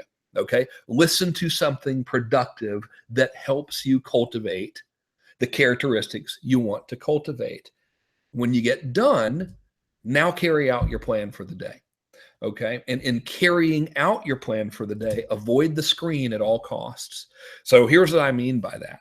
If I need to write a promotion or a webinar or something, I will make the notes of what that is in a binder, in a journal, and I will only go to the screen when it's time to create it. If I need to write a sales letter, I'll outline the sales letter in a binder, and I will only go to the screen when it's time to create it. When I'm writing my newsletter, I keep a running tab of ideas for the newsletter, and I only go to the computer when it's time to create it. And the reason why is because the computer is a world of distraction, right? There's Facebook, there's email, there's all these things that can distract you. So what you'll find is if you avoid the screen until absolutely necessary, the actual amount of work that you have to do, well, we'll really get in this in our next section, by the way, you'll end up having to spend significantly less time doing the working, and then you can spend more time developing your characteristics and doing the improvement, right? Now, here's my personal experience from doing this, all right? So this is what happened to me, and I genuinely believe, not necessarily the monetary results are typical, but I do believe the transformational results are typical from this one simple thing, right? And well, I guess multiple simple things, because of course I eliminated the bad media and I started feeding myself with the good media.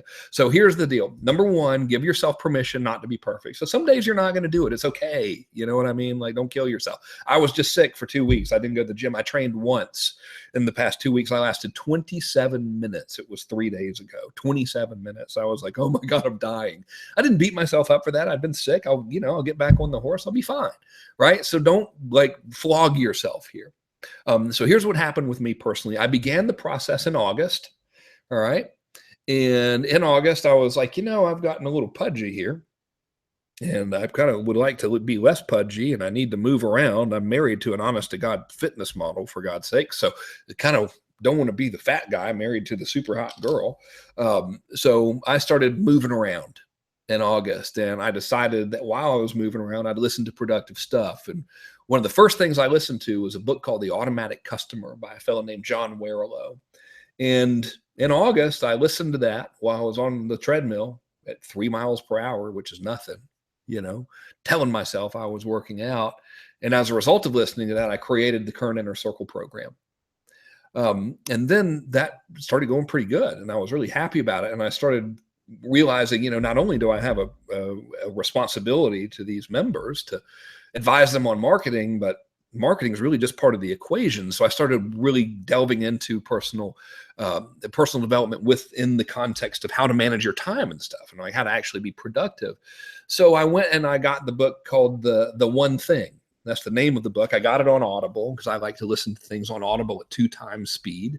And I'm doing the same process. You know, I get up in the morning, I read, and then I go and I move around and I listen to stuff. And while I listen to that book, I got the idea that, you know what, I think I'm only going to do the newsletter.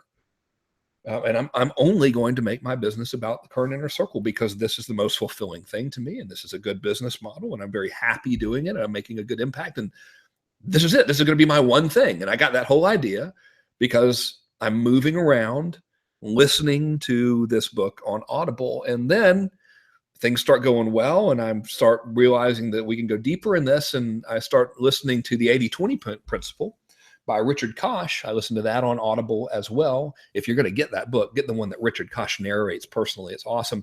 And I got the idea that, you know what, I'm doing a lot of stuff and I probably don't need to be doing all this stuff. And I shifted my role in my business to doing two things, which is to create promotions that promote the membership and to create content for you, my members. And that is my entire job. And because I listened to 80-20 principle by Richard Koch while I was moving, I made that discovery and I made that decision.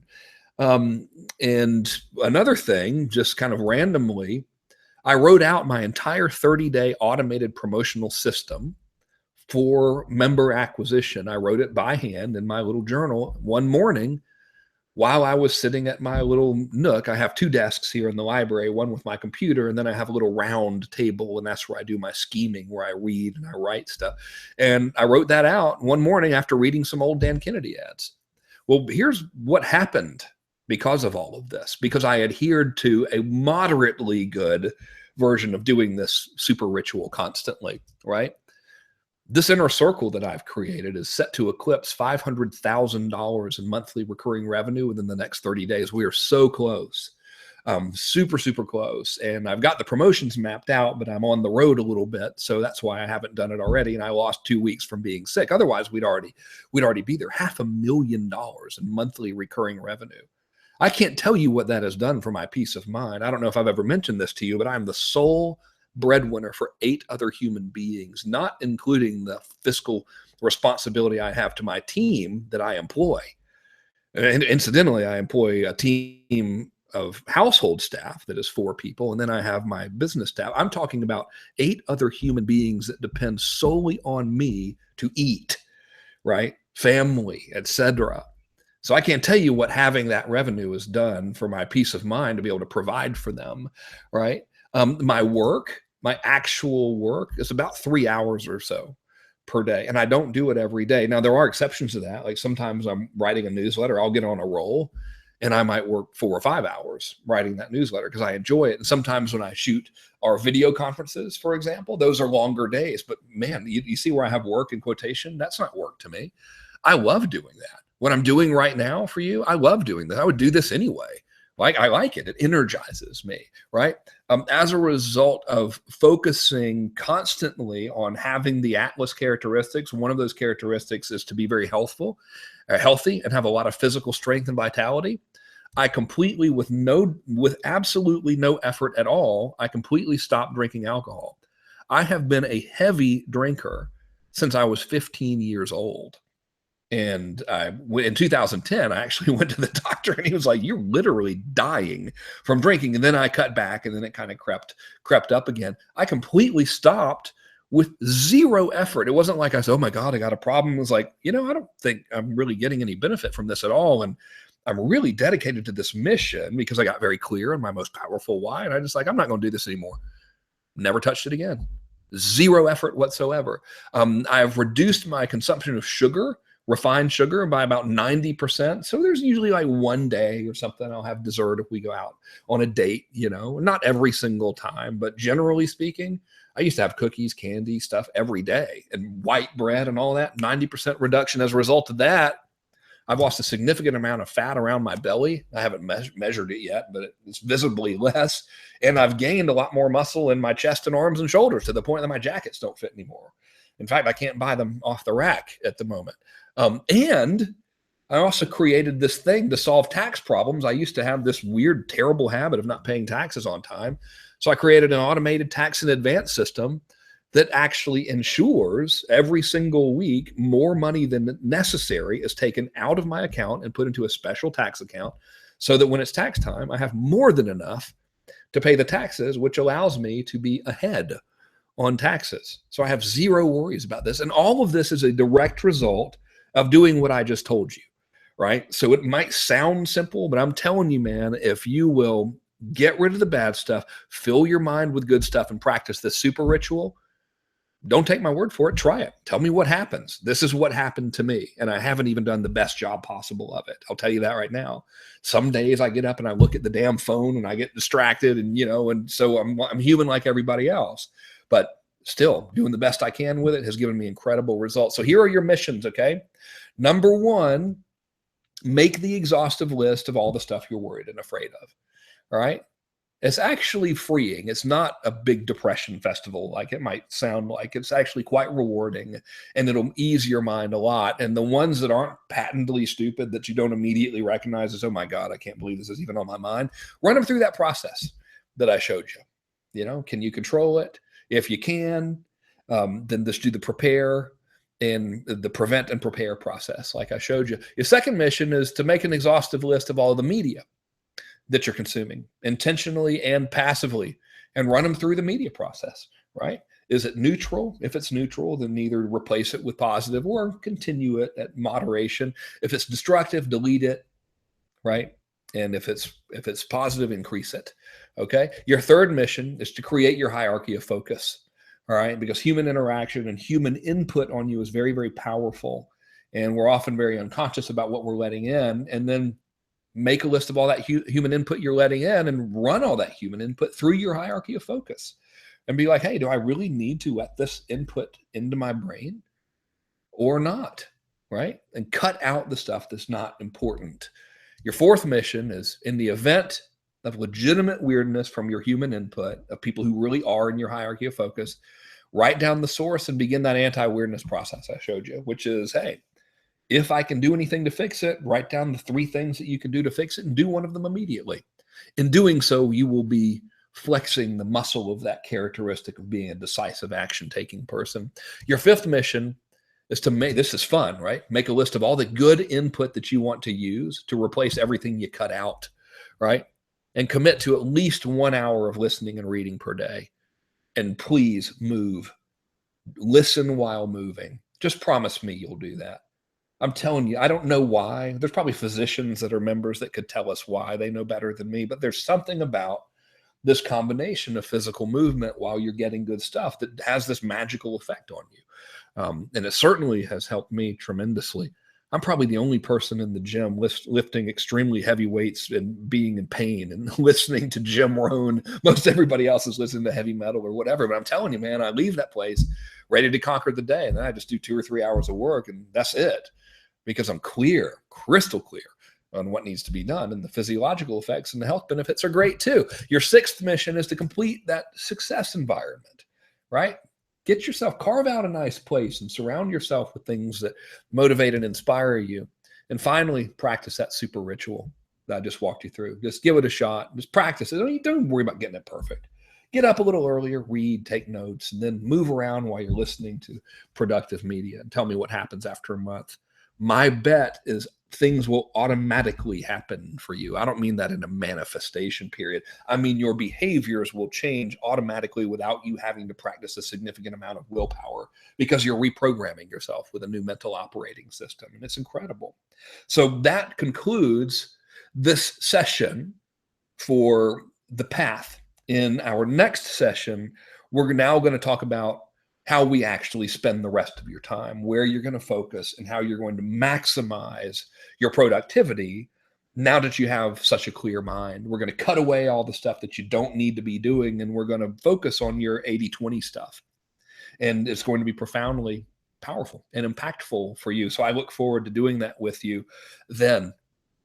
And now it's time for the Q&A. And because I'm going to spare you guys, I'm not going to come on camera today because I just look like a complete degenerate, because I practiced the super ritual today and I got up and then I was like, you know what, I'm going to record this thing for everybody. And then I've spent most of the morning recording this version for you, which I was never able to upload to the internet. So then I ended up doing it live anyway. So I'll take your questions and stuff, but I will be kind to you, and I won't show up on camera there. So if there's anything, oh, Marcus asked for the slides. You know what, dude? Let me right now, my good man, let me do that for you here. I'm going to email. What email address am I in? Oh, I need to get out of that one. Dang it. Okay, I'll do it. Actually, you know what, guys? If I don't do it now, I'll forget to do it. So let me just take care of it for us right now. Let me get these slides over to our friends in support, and we can post them in the Facebook group for you. All righty. So let's see here. Hang on. I'm in my email thing, so just bear with me just a second. I'm just going to send this over to the lovely and talented Aurora, and she'll get these up for all of y'all real quick like. Okay, where are you? All my files. Week 3 is the one. Open. Look at there. Attached. Slides. Boom. Okay, done. Message sent. Perfect. Okay, thank you for reminding me to do that. I know that was a bit tacky just to stop and send an email mid-conversation, but it is very important that I actually get these to you. So sweet. Thank you very much, Patty, for your kind words there. Ron wants to know how to view the previous sessions. My good man, right now they're all in your Facebook group. So if you go into your Facebook or members area, you can just scroll down and find them. We'll put them, when I'm done with all of them, we'll organize them nicely in a Kajabi members area for everybody. But for now, as we're kind of doing this live, because every week I'm teaching this live to you, we're just putting them up that same day right into the Facebooks there for you. So that's where you go. Okay, let's see. Brian says, awesome session. I've been doing much of what you outlined with positive input and walking. It's making a huge difference in my life. How do you ensure you aren't hard on yourself when you miss a day? I find I can be pretty hard on myself. Well, stop.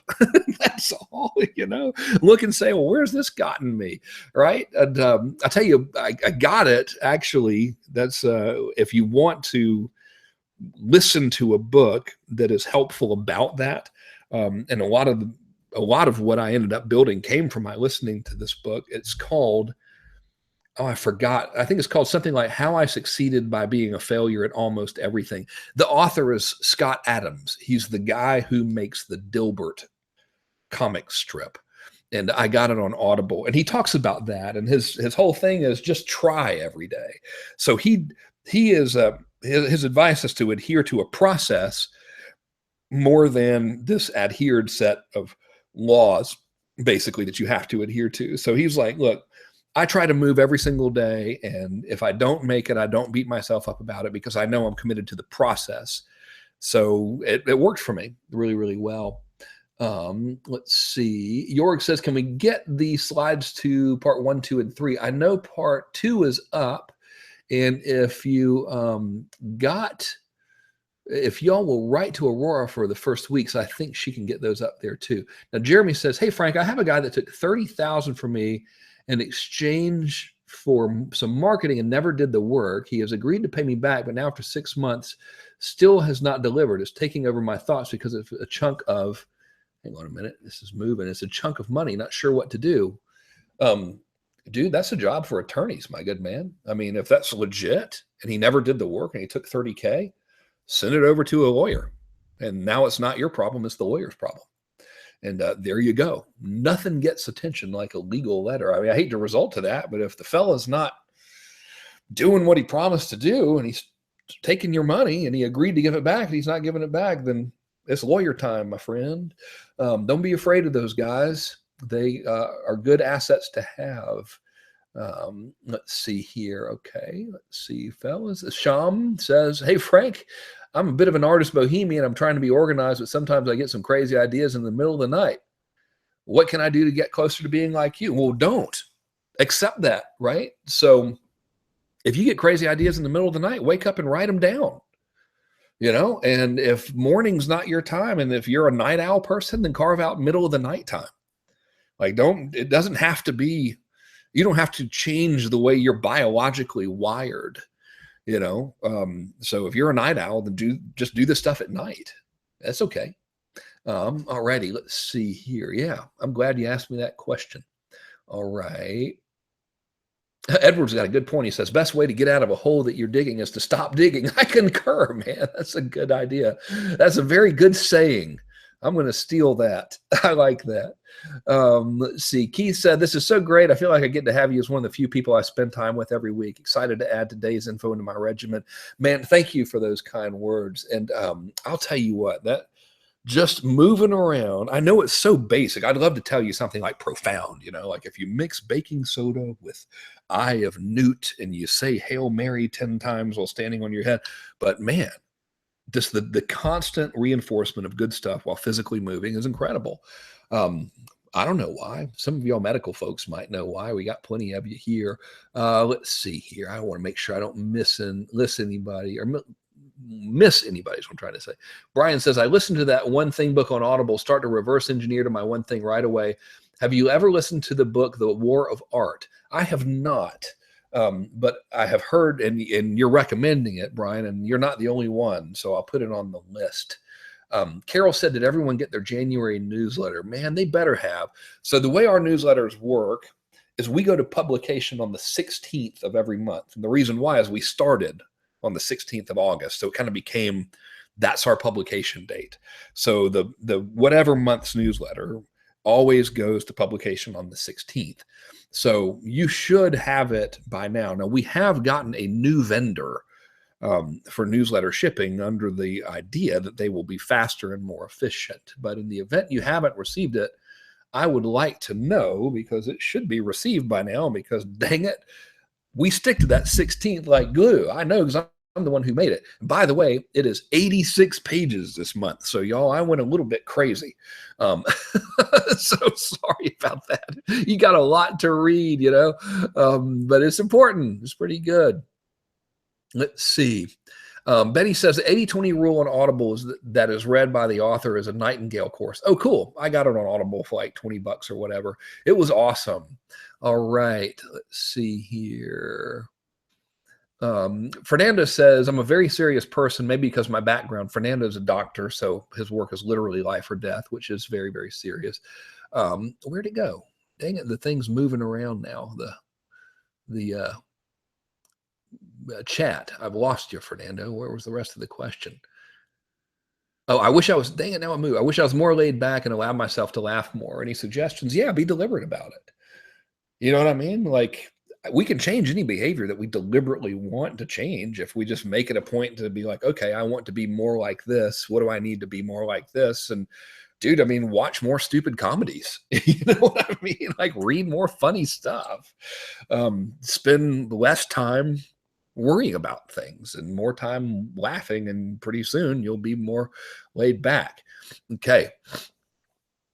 Andres says, oh, I've missed Daniel. Daniel says, I got several employees, but find like you, I work best alone from the home office, but I find my employees really desire my presence. How do you deal with that?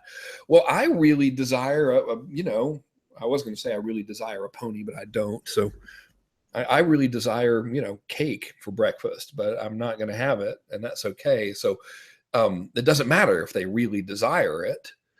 It's your show, so don't be there if it is not conducive to you growing the company, which can therefore afford to pay them. You know what I mean?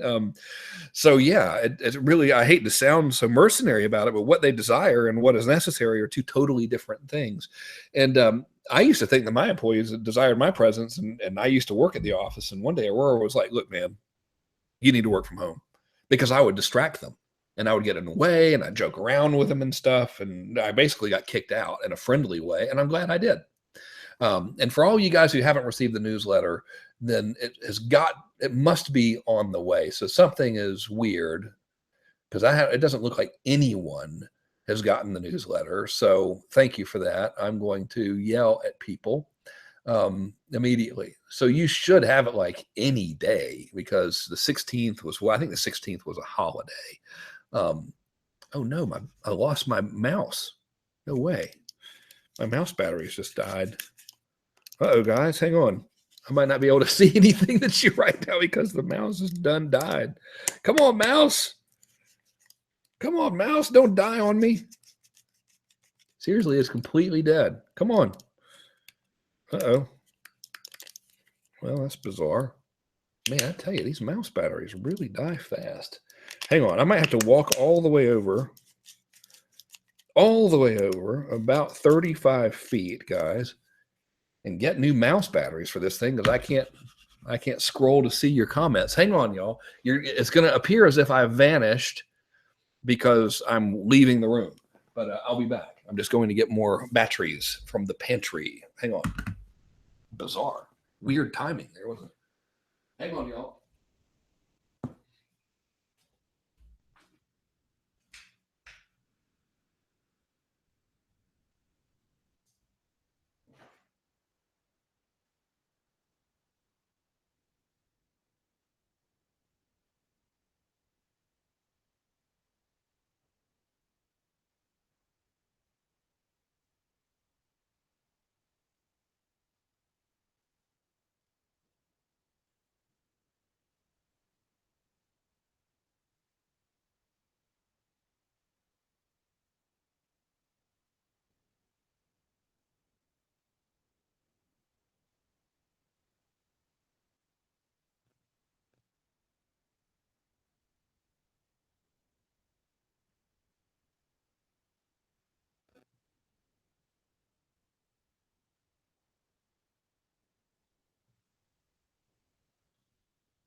All right, guys. Sorry about that. I had to do some digging. To find the batteries. We are one of those families that I learned this from my Uncle Jimmy. Always has batteries. And I bought like 1,000,000 of them off Amazon. So hang on. Let's try this out here. My gosh, you guys are probably like, what the hell? What kind of show is this? Dang it. All right, let's replace these guys. Seems like I just did this too.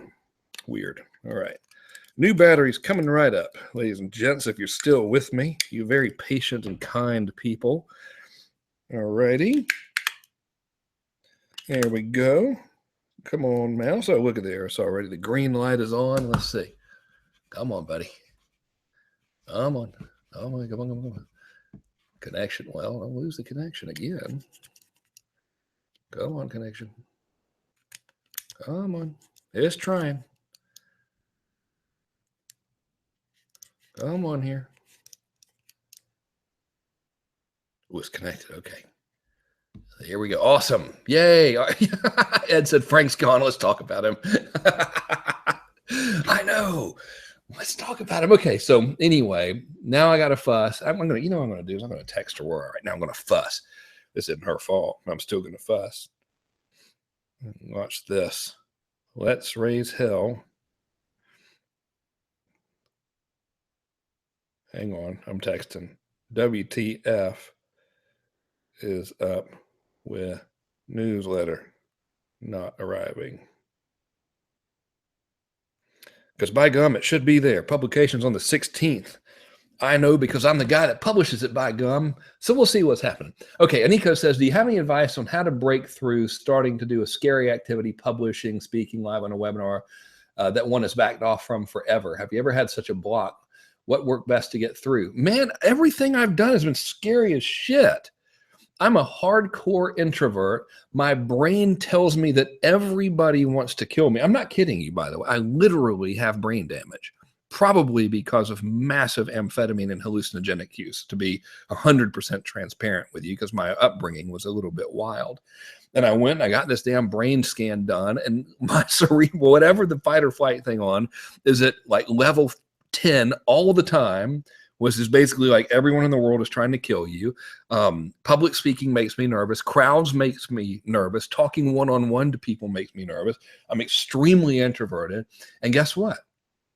I would rather have the money than be comfortable, right? So I was listening. I think I might have mentioned this last week. I was listening to Dan Sullivan, who I listen to a lot. I was listening to his podcast called, I think, the 10X Multiplier podcast. And he was talking about when he was in the Army and they had hand grenade practice. And he was very afraid of the hand grenade practice. And he confided in his DI that he was afraid. And the DI was like, well, you're the only person who admitted to being scared. And he said to him, he said, fear is peeing your pants, and courage is doing what you need to do with wet pants. Right. So I do what I do with wet pants all the time. You know what I mean? I'm scared half the fucking time. But what else are we going to do? Right? It's normal to be afraid. That's okay. Do it anyway. Right? What am I going to do? Like I always do the, jump to the end of life thing. I say, oh, Katya, my youngest daughter's Katya. I'm like, oh, Katya, I don't have anything for you to leave to you because I was afraid that people would reject me. I was afraid to pitch because no one would buy. I was afraid to do a webinar because I might sound stupid. So you guys kind of have to fend for yourselves, or I go into the future and my great grandchildren. I say, guys, have you noticed the complete absence of a Kern Foundation? That's because I was afraid to grow the business enough to create such a foundation for you. You know what I mean? And if I think about it that way, and it's kind of, I don't know. I mean, it's kind of a rough way to look at it, to basically come to the conclusion that you're letting your fear rob your family of what they have. But that's really the truth. And I recognize that truth and I push through the fear anyway. But if I were to present myself as fearless, I would be lying as hell. Yeah. Dave says, well, if your pants are wet all the time, that explains why everybody wants you to work at home. It was a metaphor, man. All right, let's see here. All right, so Fernando, by the way, is one of our members who's an actual heart surgeon and does marketing stuff, which if anyone ever says, I don't have time, tell it to Fernando. All right. So anyway, he says, I think helping surgeons and other doctors is worth revisiting. He's worked with surgeons and other doctors. Just to give you a little background, when they get Medical Marketing Academy program, I have a blast and they benefit a lot. His challenges are number one, in the US, private practices are mostly being acquired by hospitals. And then he doesn't want to deal with hospital administrators, but he's willing to test it. I can't do any kind of royalties. So it's fee for service with one hospital systems having several hospitals in the same something. So basically it's like, I want to help these doctors, but the hospitals are in the way. And that is a big problem. And that's a pain in the ass. And it's not true for all doctors. So work with the ones who aren't locked in the hospitals. Like I go to 2 doctors. I have 2 of them. One of them helps me with hormone replacement stuff because I literally have brain damage. My dang pituitary gland doesn't regulate hormones. So I have to inject myself with testosterone cypionate twice a week for the rest of my life, which is delightful. So once again, reason number 75, why you should not ingest mountains of cocaine in your youth. But anyway, I got that doctor. And then I have another doctor who's local who, like, if I when I was sick a couple of weeks ago, I got a Z-Pack from him and general health stuff. And neither of those dudes are involved with hospitals. So not every doctor is in that layout. You got to do your dog whistle copy for independent practitioners that aren't in the hospital network. You're just used to it because you're working with heart surgeons and all of you guys are hospital stuff, but there's all kinds of GPs. There's doctors that would want to start, concierge medicine, which I think is going to be huge, by the way. And there's no one teaching them how to do that. So, dude, just quit freaking yourself out about these hospitals and go for the ones who are not locked into that scenario. Alrighty. Let's see here. All right. Kelly says, what arrangement do you have in place to limit Natalia's "the sky is falling" to not trump your inputs and completely disrupt your mission work? Natalia doesn't think the sky is falling at all.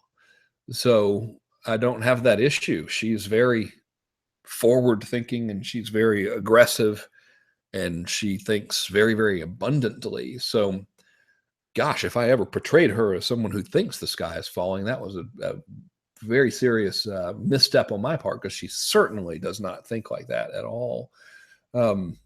Yeah. So, and if she did have that mentality, we probably wouldn't be together. Like, we wouldn't have matched. You know what I mean? Not to say if she started thinking like that, I would leave her or anything, but she's just not like that. So, yeah, I don't have that from her. Andres called me Mr. Kern, first of all. So y'all need to make sure to call me that in the future, because I think I'm very important. That's kidding. Andres says, Mr. Kern, I'm not sure if it's a limiting belief or the concern is real. What do you think about doing online marketing targeting South American countries? I'm fluent in Spanish and Portuguese. That's why I want to take advantage of that. Dude, do it. They buy a lot of stuff. A lot of people make money in those markets. So yes. And not only do a lot of people make money in those markets, but there are several Brazilian internet marketing people who make a fortune teaching internet marketing stuff to the Spanish speaking market. And it's ripe. You're great. And your media is cheaper down there because it's not as saturated. So you're primed and ready there, I would say. Let's see here. Okay, wait, I got a second part of a question from Maryland. Where's the first part? Oh, maybe I missed it. Patty says, specific to what we do each day, if you're starting out with online business, creating a process, what's your suggestion? You have so much info here in Inner Circle. Do you have a roadmap of steps of where to start, assuming we have something to sell? Yeah. Here's what I would suggest you do, Patty, is write to Taylor or Tyler, just support at frankkernhelpdesk.com, and see if you can get on a quick call with Ashley or Antoine, or really anyone in our office, and say, hey, here's what I'm looking to figure out. And they can just give you the resource that deals just with that. And you can just have it. So I think all of you guys know probably by now about the golden ticket thing, but any of my programs, you can just have them as a member. You just have to ask for them. Otherwise, we won't know what to give you. And if you don't know what you need and you need something, just book a call and say, hey, man, here's what I'm going through. What would help me? And it's yours. So that's probably the best way I can answer that question. Okay, let's see here. All right, Anika says, thanks, Franks. You're very honest. It really helps. Now that I think of it, there are areas where I do it anyway with wet pants. I should just do it in those areas too, or I'm still backed off. Yeah, dude, just do it. Okay, cool. Brian says that I think, now see, hang on a minute. I got to get all this right or else I'm going to. Okay, so Brian says he thinks that what Kelly meant was, how do you deal with your family taking focus away from your work? Man, I'm really freaking militant about that, actually. So when it's work time, it's work time. And they know not to mess with me. But work time is not 24/7 for me. Now, I think about it all the time. People say, hey, how long does it take you to write your newsletter? And I give them the Gary Halbert response, which is true, which is, well, it takes 24 hours a day, 7 days a week, 365 days a year, because I'm always thinking about it. But the physical labor, because I have done what I'm going to show you next week, and because I've done the super ritual so much, I've gotten so clear that my actual labor typically is 3 hours a day or so, some days none. Some days more than that, but typically like 3 or 4 hours a day. And that's it. And I'll show you exactly how I schedule it and how I get things done. But my kids are at school, so they leave at 8 something and they come back at 2 something. And then they do after school rituals and stuff. And it's just me during that time.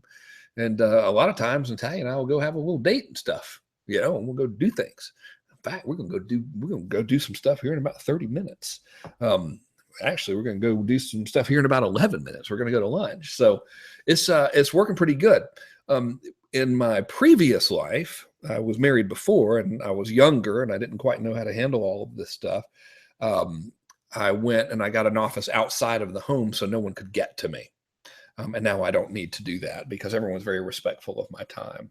So that's pretty good. I hope that helped, Okay, let's see. Marilyn says, I should have an estate plan. I do have an estate plan. Are you kidding? If I told you what my estate plan was, one of my kids might hear it and shoot me. Okay.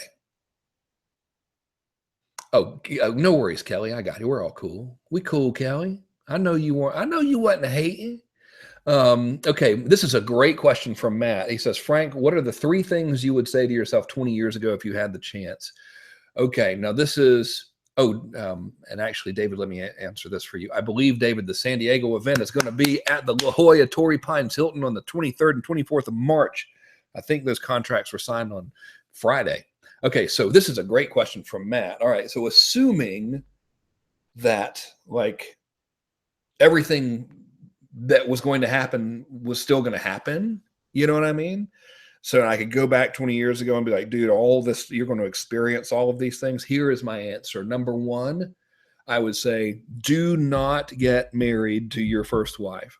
My first wife is a great person. We weren't right for each other, and we got married young, and we got married because we thought we were supposed to. And obviously that's not a good reason to get married. So I say, don't do that. First of all, the second thing I would say is understand the effect of alcohol and drugs on your body and just don't do them anymore. Because 20 years ago, I was 24 and I'd already done enough to sedate Guatemala. There was no need for me to do 10 more years of it, actually close to 20 more years of it. So I would say that. I would also say, listen, man, you are going to have a tremendous amount of influence on people, and that is a lot of responsibility, and you have a great opportunity to blow it and screw that up, and you need to study leadership right now, so you can do a better job of leading people, because I think that I've wasted really, geez, man, up until probably the last 2 years or so, I think I wasted a lot of potential to do good by having a better influence on people than I could have had. So I would have said that. And I would have also said, man, buy real estate, invest in rental properties, and stick a lot of money away in savings. And that, combined with not having to pay the alimony that I had to pay from getting a divorce from my first wife, would have had me a lot richer right now, which is good. And I do want to be very, very clear. I'm not saying that my original first wife was a bad person, but that was a mistake on both of our parts. And I paid for it significantly. But we do get our children, so that was a pretty good trade-off. They're pretty awesome. And by pretty awesome, I mean like the best ever. So, but that's probably about it, man. That's what I would have focused on, really. Don't do stupid stuff, and understand that you're being handed a hell of an opportunity here. Don't waste it. Because I did waste it, a pretty good bit of it anyway. I'm making up for it now, though, by gosh. Okay. Marcus, you do not need to buy the 96% discount thing. You can have it. All right.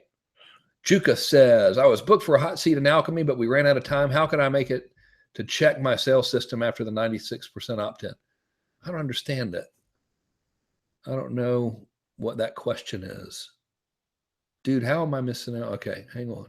I was booked to hot seat at Alchemy. That was an event we had last year. It was a fun event, but we ran out of time. How could I make it to check my sales system after the 96% opt-in? I don't know. I don't understand. But if you want a hot seat, you can have one. You can go first. All right. Ryan says, what's your experience with Jay Abraham? I hear a lot of my peers swear by his methods. Also, is your consulting business up and running? I like Jay. I know Jay personally. For me, it's hard to follow Jay's stuff because he uses a lot of big words, and his diction is different from what is easy for me to understand. So it's hard for me to follow him, which I guess is really me telling you that he's too difficult for me. Like, I need a remedial version of Jay. I need like Jay for the short bus, so he's hard for me to follow, but he is brilliant and I like him very much. I'm more of a Dan Kennedy guy and a Gary Halbert guy because of the way they speak. I think they all kind of say the same stuff, but they say it easier for me to understand. I do not do one-on-one consulting anymore. The other question was, do you still do your the Facebook stuff, or not Facebook stuff, man? I'm sorry, consulting. And I don't. 100% of my life is dedicated, business life is dedicated to this newsletter. And the surprise thing I'm telling you about in January's newsletter, which you should be getting any minute now, damn it. Still mad about that. Let's see if I got an answer about where that sucker is. Aggravates me. Oh, wow. Okay, so Aurora texted back and says it's arrived or en route. I have tracking for every member, so we should be able to track it. So give it, you know what, guys, give it like 2 days. If you still don't have it, just email in support and they can track where it is. Sweet. Okay. So I guess it's just in transit or something. We did have a couple of mail holidays, so maybe that was it. All right. Good. All right. Let's see here. So, oh, Juka, do you want to be on a Wednesday thing? Yeah, man. So, all right. I got it now. I got you. You want me to review your stuff on one of our video conferences. Dude, every log into the Facebook group and or write to support and or respond to the email that goes out prior to the Wednesday calls. And we always say, hey, if you want to be on the call, go submit all this information and then just submit it and we can hook you up. Bruno asked what will be covered at the March event. I'm not sure yet. I'm considering using the March event to teach an entirely new class on a particular subject matter. So that is topic A. Topic B will be process-driven marketing, where I break down the processes of marketing. So that's it for now, but that could change very, very quickly. So the real answer is it's up in the air, which means I'm going to ask you guys to make just a complete leap of faith and come see me without 100% knowing what I'm talking about, which is like what we've always done for all of my events. Actually, I've never published an agenda and it's always worked out pretty good. Let's see here. Patty says, will there be more than one event this year? The answer is yes. Ian says, great as usual about the event. Those on the other side of the pond here need to book tickets ahead of time. What were the dates again? Let me double check with the Aurora and see here. I'm going to say when event dates is, and she'll tell me because she does that stuff. And then she tells me and I tell y'all. Okay. So I'll let you know as soon as I hear back from her. All right. Yes, we will record the March event. And that's free. I'll likely ask for like $100 or something for materials. And but other than that, it's a free event for you guys. And I'll probably end up giving you $100 of charity like we did last time at Alchemy. For all you guys at Alchemy, I never told you all about what happened, but we used the deposits from Alchemy and we built, me and Kent Clothier and Jason Medley, really more them than me, we purchased and remodeled a duplex for families of children who were staying at the, I think it's not Ronald McDonald House, the Shriners Hospital, and I believe it's Tampa, Florida. And the deal is if your child stays there, but you don't have anywhere to stay, you can't afford to like stay there, they won't treat your child because you can't stay at a hospital as a parent. So we bought and remodeled a duplex and gave it to them, which was really cool. So that's what we do with the money when we take a deposit from y'all. Aurora says 23rd of March. So that means 23rd and 24th at the Hilton La Jolla. Let me make double sure. So 23 and 24 at Torrey Pines Hilton? Question mark. Yeah, so we're looking 23rd and 24th of March. Nice. All right, let's see here. MS says, what's the secret to manage the balance of business and relationships with your family? For example, do you have many moments where you get too busy with business and your wife gets upset, or is it somehow balanced in your life?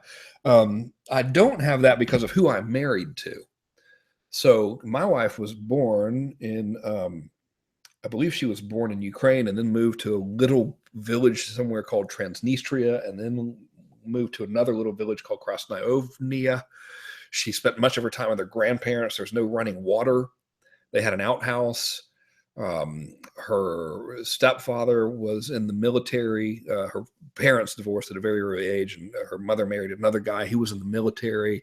He did not get paid in actual currency. He would get paid by like pallets of socks and broken televisions, and they would make their money by selling these things. And so she has a classic immigrant mentality, which is strike while the iron is hot. So my wife will outwork 900 people. So she's like, get it, go hunt, go be a lion, and go bring us a gazelle. And she's very, very supportive of me with that. But I deliberately schedule things so when it's nighttime, I can play Lego video games with my son and all of that kind of stuff. So, I like you'll see when we work together next week, my daily work schedule isn't really that bad anymore because I got turned on to this 80/20 stuff and the one thing. And I figured out that, man, I really don't have to do all these 9 million things I thought I had to do. Our company does two things: get members, keep members. I do two things, which is create content for members and create promotions to get members. And that's kind of all, so that's great. Let's see here. York says, how many, I think you meant notebooks do you have? Are you working with? Example for ideas, one for projects and so on. When you're traveling, how do you organize them? You know what I do, man, is I have like 2 or 3. And typically one is, it used to be one was dedicated for newsletter ideas and the other was dedicated for other projects. And now it's just a mishmash of 2 or 3, and I work with whichever one is closest. So it's slightly disorganized, but it really doesn't matter. And the reason why is because I don't have 9 million things that go in the notebooks, because I have 2 jobs: create promotions and create content. And that is all. And that, you will go over it next week, but man, simplifying everything down like that, huge, so important for business, because that's all I got to do, And there's a lot of stuff that is involved in that, but it's fun. It's not work for me. So I don't have a lot to keep up with, which is pretty sweet. Daniel says 500 grand a month is a great milestone. What's your long-term goal? I'm not going to tell you yet. You'll find out in January. And it's a big, scary goal. And it is an additional service on top of our membership. And it came to me. I had the idea in 2005 or so, and then working with you guys really made it a must for me. I think you'll be very, very excited by it as well. If y'all want an extra binder, I guess email support and say, send me a binder. And I suppose we can send one. All right. And you know what, fellas? I think that's it. I'd better run, because remember how y'all were like, how do you balance your time? I've got a lunch date. I'm 2 minutes late for it. So I'm going to go. And I'm going to go to lunch. Thank you so much for joining me on this. I am going to pop the YouTube link for this sucker up in the Facebook group today. And I already sent Aurora the slides, so she can have that as well for y'all. And I think we'll be gold, Jerry, gold. So thank you so much. Please do your homeworks here. Okay. Let me reiterate. Mission number 1, make the list of all the stuff you're worried about, run them through the fears and worries process. Mission number 2, make a list of all the media that's coming in, run it through the media process. Mission number 3, create your hierarchy of focus. Make a list of all your human input you're letting in and run that through hierarchy of focus. Mission 4, if you have legitimate weirdness from someone who's actually within the hierarchy of focus, run it through the anti-weirdness process. All that is define the specific problem. If you can fix it, write down the 3 immediate things you can do to fix it and just immediately take one of those actions. It's pretty simple. Mission number 5, make a list of all the good input that you want to use to replace everything that we just got rid of, and then commit to at least 1 hour of listening or reading per day. That's easy. We all have an hour, damn it. Don't tell me you don't have time. I ain't going to buy it. I'm going to hold you to a higher standard than that. All right. You can watch TV or browse Facebook or Instagram. You have an hour to listen to or read things that make you feel good. Okay. Mission number 6, create a success environment. And finally, practice that super ritual. Just do that. Read in the morning for 30 minutes with no screen, and then walk around and listen to good stuff. And I'm telling you, as mundane as that sounds, that will change your dang old life. By gum. All righty. The books on Audible that helped me were 80/20 Principle by Richard Koch, The One Thing by that dude who wrote The One Thing. I forgot it, but you can just Google it on Audible. And The Automatic Customer by John Warrillow. Those were really good. And there was another one called Less Doing that was also good, and I forgot what that one was as well. Let's see. Neil says one more thing. I might be able to help you out right here, my man. The dates, can they be 100% confirmed? Yes. Aurora says they are officially, ladies and gentlemen, 100% confirmed. We are live on the 23rd and the 24th of March 2017 at the Torrey Pines Hilton in beautiful, sunny La Jolla, California. We'll have all your links and stuff emailed out to you as soon as possible. But we're on, babies. We're live. This is going to be fun, man. We're going to get it done, y'all. This is going to be a good event, too. Okay. I'll talk to y'all on Monday. I'm about to go to Las Vegas today. I'm going to facilitate my last 2 days of War Room. That's a $25,000 mastermind I've co-facilitated with digital marketer for 3 years, and this is my last one. And the reason it's my last one is because all I do is this newsletter now. So I'm leaving them for y'all. But I do love all those folks, but I'm excited for my last one. So I'm leaving out today. I'll be gone for a couple of days. So if you don't hear from me, that's why. And then I'm back in action, baby. I'll be back on Thursday. Okay. Love y'all. Thank you so much for joining me. I'll talk to you Monday, if not sooner. Take it easy. Bye.